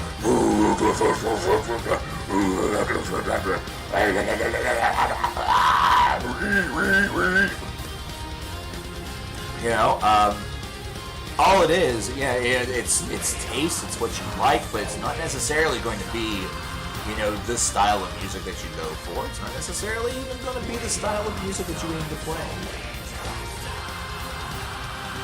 That'd be like if I said that, what influenced me to be a broadcaster was, Ralph Nader. I loved hearing Ralph Nader speak, or something like that, You would say, well, what does that have to do with being a commentator on music on YouTube? Nothing. It's just, watching somebody speak and have sort of that command over the audience, or, has a lot of charisma, a lot of, activity. You know, I'm not necessarily describing Ralph Nader here, but you know, just as an example. Yeah. I really love Johnny Cash, so I started Infinite Annihilator. Yeah, you know, oh god, now I can't remember the name of the song. Piss. That sucks. I can't remember the name of the song now, but clearly, you know, the entire Battle of Yakabagadeoth is influenced by Folsom County blues. You know, like everybody, there are a lot of folks out there that I guess believe that your influences have to match the style of music that you create. Almost like if you like every band that is created through prior influences, just like a tribute band that doesn't play the material of the prior band. You know, like Ingrid Malmsteen having Kiss as an influence. You know, it's first time you hear that, you think, oh, it's going to sound like Kiss. You know, he's just going to go out there and play Rock and Roll All Night and Beth and, you know, etc., etc. You know, no, he's going to play his own material, and it's not going to sound just like that, because why would you make material that sounds just like that? That's not unique. That's not going to get over. You're going to be seen just as a clone. You have to have something that makes you and your group unique in order for it to be more than just a covers band or, you know, whatever. You know, there's plenty of cover bands in cities all around this place, you know. There are plenty of groups that get together and they don't want to write their own material, or they feel that they can't write their own material, so they just play covers and will go from bar to bar. They'll have gigs around little local, you know, county-wide areas or maybe a little regional area, and that's fine. That's all they want to do from it. It's a hobby to them. They don't want it to be their profession. They just want it to be a neat thing that they do, like on the weekends or whatever.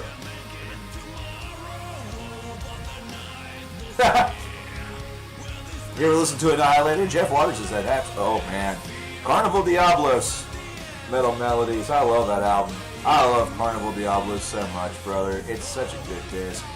Goes very, very well with Violent Revolution by Creator. Never Neverland is great. Alice in Hell is very, very good. They're one of those very like up and down bands where like they have a really great album and then the next one is just kind of like I don't know. The album directly after Carnival Diablos is entitled All For You. Probably have told this on stream before, but I'll do it again. And I was so stoked for that album because of how much I loved Carnival Diablos. Same thing with my one of my very, very good friends, you know, one of my best friends, my brother in metal, man. So we immediately got the disc. I think he got it. He either bought it or we acquired it somehow. And we would, by the end of it, we were staring at the CD player like, what the fuck just happened? Like, what just occurred? You know, it was unfortunately very, very sad. It wasn't a very good disc. You know, musically it wasn't bad. Lyrically it was tremendously cheesy. It was a tremendously cheesy album. Their new disc from this year is pretty decent.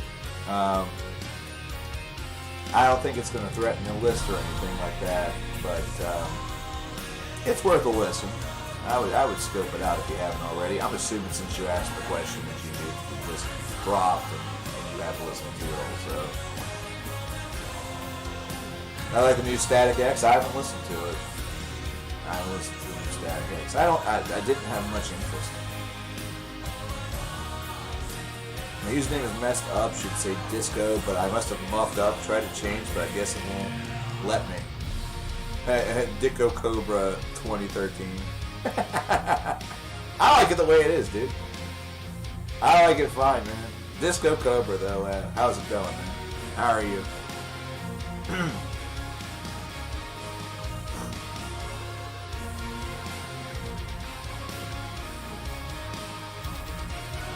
Mustaine also has Waters multiple times. Oh, jeez.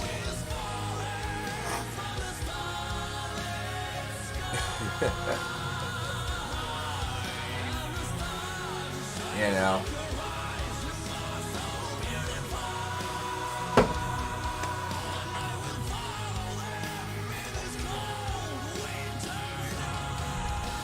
Checking out Time 1 by Winter Sun. Not really checking it out, but we are playing it.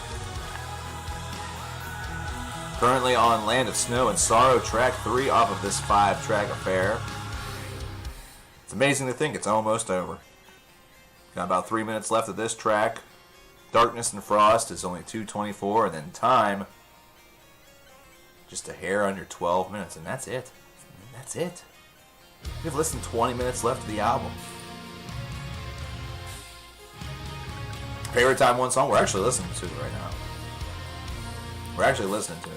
Land of Snow and Sorrow is awesome. I love those harmonies. Those harmonies are awesome. So I'm sure you've gotten this question a lot, but why did you go away for so long? Did you plan on coming back? No. No, I didn't. I planned on streaming, and that actually came to fruition a lot later than expected. I expected to be back streaming from time to time, in either February or March. I never expected or ever thought that I would consider, and I really haven't considered going back to doing videos full time. Viewer Videomania, which is going to be starting this Saturday. I have I will not have any selections that I have created for that. That'll 100% be made by the people. Every $100, there's going to be a video, a video given out that somebody will be able to. They'll be able to fill it with their idea. And, I'm still figuring out what we're going to do for those that are funded through the multiple efforts of folks. It's going to be like $100 per video. But, I didn't plan on making videos again, but I figure because of the pandemic and because of everything else, why not do a couple more that the viewers wanted to see? That the viewers wanted to see, and that they wanted to, make a couple dreams come true, so to speak. A couple dream videos come true for some folks. But no, I wasn't planning on coming back whenever it came to making videos. I was going to stream every so often, and we were going to hang out and do things like that, and that was going to be the extent of it. That was going to be the reality. Maybe I would have started a little podcast or a thing of that variety, just as a fun little interaction. But COVID and 2020 have had very, very different ideas for all of us. Not just me, not just what's going on with me. You've seen probably all across social media or all across YouTube and things like that, folks handling things very, very differently or doing things a bit differently. There was, I could have probably streamed a little bit more right after things got, the quarantine and stuff got started, but there were so many streams going on at that point that were doing good things for, COVID-19 research or direct relief and things like that, it would have felt wrong for me to come here and, would have accepted folks' cash during a time where at that point we still didn't even know if there was going to be a stimulus or not. So. And we don't know if there's going to be a second one here or not. It's something that's been desperately, a lot of folks are in desperate need of it. Really, it's something that we should have been getting, I think, every single month since this thing began. Or instead of having this be an unemployment thing where, those folks were getting maybe $600 a week or whatever it was, you just give everybody a flat, $2,400 or $3,000 a month until this thing cools down. or like do it for 6 months, whatever it may be, whatever you got to do. You know, I'm not saying that you break yourself to do this, but first of all, you got to give folks something that's sustainable. And if you had done that, then we might have been a little bit further ahead on this. I don't know. There are a lot of folks out there that seem to think that they know all the answers of what the best thing to do should have been, and you know. And I'm not talking about the experts. I'm talking about those folks that, you know, you knew in high school, and they were assholes then. Now they're assholes with Facebook accounts that thinks that qualifies them to be a political scientist. So,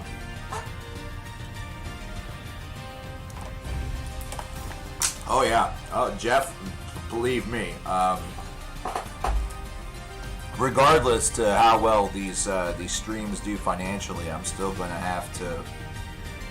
have to be very, very careful with my cash and with my, with everything. Even if we fund 40 videos for this, which would be like $4,000 or whatever. I mean, that's not going to last forever, firstly. And second of all, this is a house. This isn't an apartment. There's stuff you got to do, stuff you got to take care of, and you also have to always keep something around just in case the worst happens. So you just... Until things fully get back to, some semblance of normal, and I'm cautiously avoiding saying complete normal because I don't think that's come for a long time. We have to do whatever we need to survive. We have to, if you don't have the ability to donate, then please don't. Please do not. Do not put yourself in a worse position. We all have to, I understand that we all have to help one another during these times, but if you don't have the ability to help, then help yourself. Comeback album of the year for 2020. I wouldn't even call Deep Purple a comeback album. They just released an album a couple years ago. It's not been that long. I'm gonna do a quick scan through 2020 here. See if there really is a, Psychotic Waltz. Psychotic Waltz, I would think, is probably the comeback album of the year. The God-Shaped Void. See if there's any other that really seems to fit that. It's been a while since they've dropped something. I mean, a long time.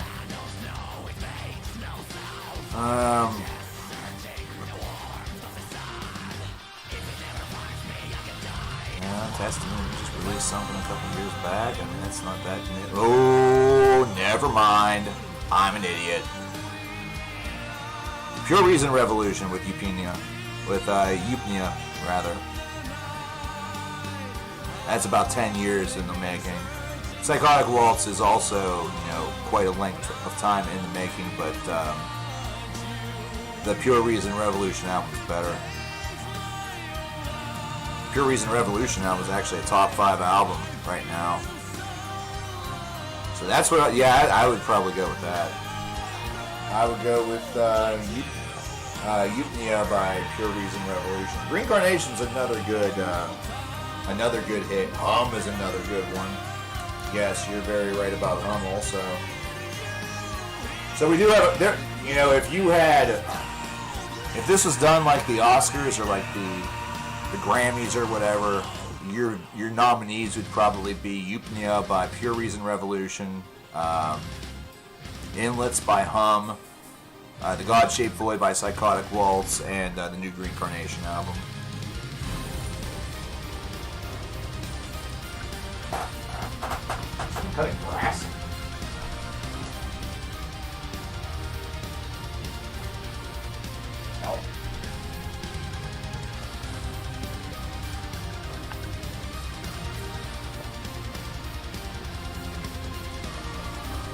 No. Someone's cutting grass. They're an idiot.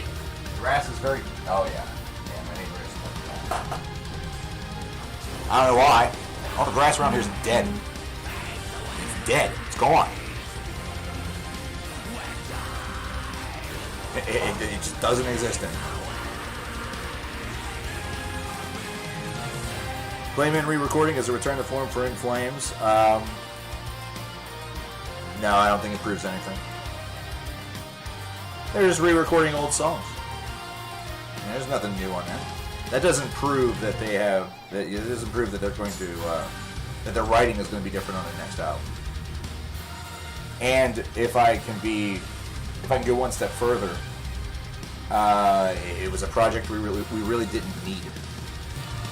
We really didn't need it at all. But we got it, so I mean, whatever. Another thing about the In This Moment album, Mother, have you heard it? What are your thoughts? When was that even released? I don't think I have actually heard that. I was never a big In This Moment guy. Like, that was one of the bands that everybody else really loved. Oh, that's from this year. And no, I definitely haven't heard it. I don't even think I listened to Ritual in 2017. I may have listened. Yeah, I think I did cover Black Widow. Yeah, In This Moment was just, it was never a group I got deeply into. I just never got deeply into it, which, I mean, that's fine. You know, I remember when everybody was going gaga over Blood, and I listened to it and I thought, I'm really surprised that everybody is putting this over. I was surprised by it. But you know, the best part about that is that not everybody shares, you know, we don't share the same opinion. That's alright. I'm glad, folks, that people like it. You know, I'm glad that folks really like the band. You know, they have gotten a lot of plays, you know, gotten a lot of love. Good for them. Yeah, that's great for them. You know, they got over. You're a snob for not thinking Billie Eilish is all of that unique. Nope, sure aren't. Because she really isn't all that unique. What she was and is, I suppose, is she's different for the current scene. You know what I mean? Like, she potentially could be ushering in a new overall seed for pop music. You know, a changing of the guard. Instead of the artists that you've seen and have been over for the past 10 years, it may be something very different. It's time for the next wave, you know, the new names to come, and she might be, you know, one of the leaders of that decade. You know, it's very, very possible. I heard the band My Ticket Home. They have a metalcore sound, but they infused it with new metal, since The Stranger's Only pretty solid album. I actually never heard the band, so yeah, we'll have to check that out. Thank you. I know the band sound like early Opeth. Are we talking Orchid and Morning Rise era? Because there's not many. You may enjoy early Anathema. You may enjoy like Brave Murder Day by Catatonia. Edge of Sanity you might have a good time with, especially like Purgatory Afterglow and Crimson.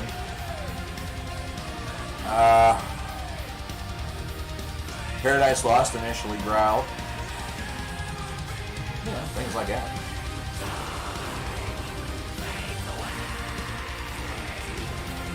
Maybe even some early My Dying Bride would probably be... Opeth was a very unique product. You know?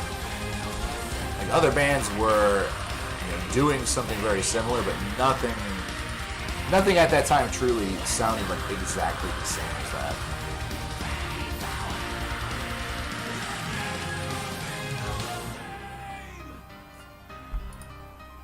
And just like that, we have about 3 minutes to go on time.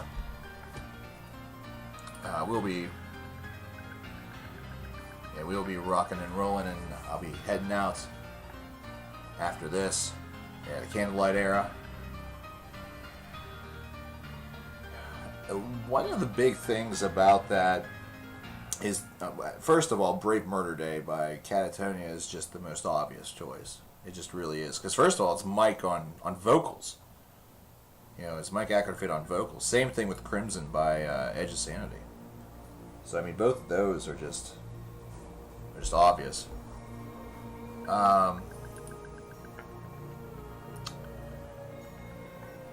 It might be a little too clean and not quite as black metal-y, but you may want to check out A Warm Glimpse by the band Pharmacon. They have enough of a little Opeth influence, but they are a little sillier with it. Like they have, like their jazz elements are very obvious and sometimes very flagrant. I really like it, but it's not going to be something that everybody enjoys.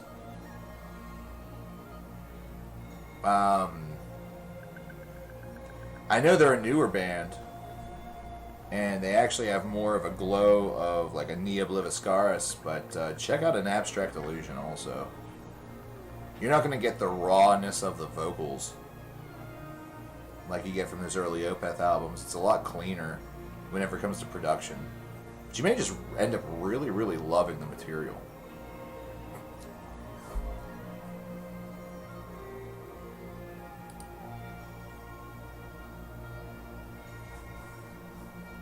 More like, yeah, it is a little bit more like Vendor, you're right. There are some aspects of Vendor that have some similarities. I would, anything that's right around that era that sort of fits within that glove, you know, that early Anathema, especially like pre-Serenades, I would probably just attempt, just see what you like. That's going to do for us today.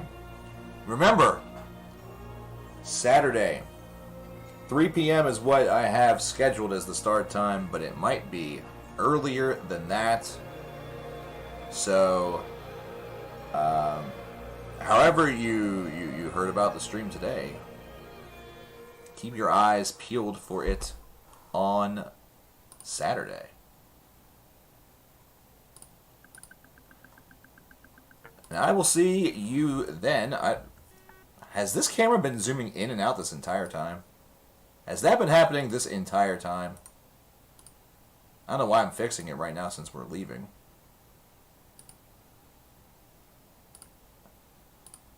And nobody told me. It's very, very kind of you to do. I did listen to Tyr. I listened to Ragnarok. Yeah, I listened to Ragnarok the other night. So, someone's going to have to play this damn Last FM game because it's caused some good stuff to happen. I'm going to be playing it with my... that statement was going to sound terrible. I'm actually going to play my the game tonight. The RNG game with 5 bands and a bonus band. So it's a total of 6. We're going to see what I'm going to be listening to tonight. I'll have some cool stuff to report to you hopefully on Saturday. Talk to you then. Take care. Be good to each other, be good to yourselves, and, of course, keep it metal, keep it music. CKN.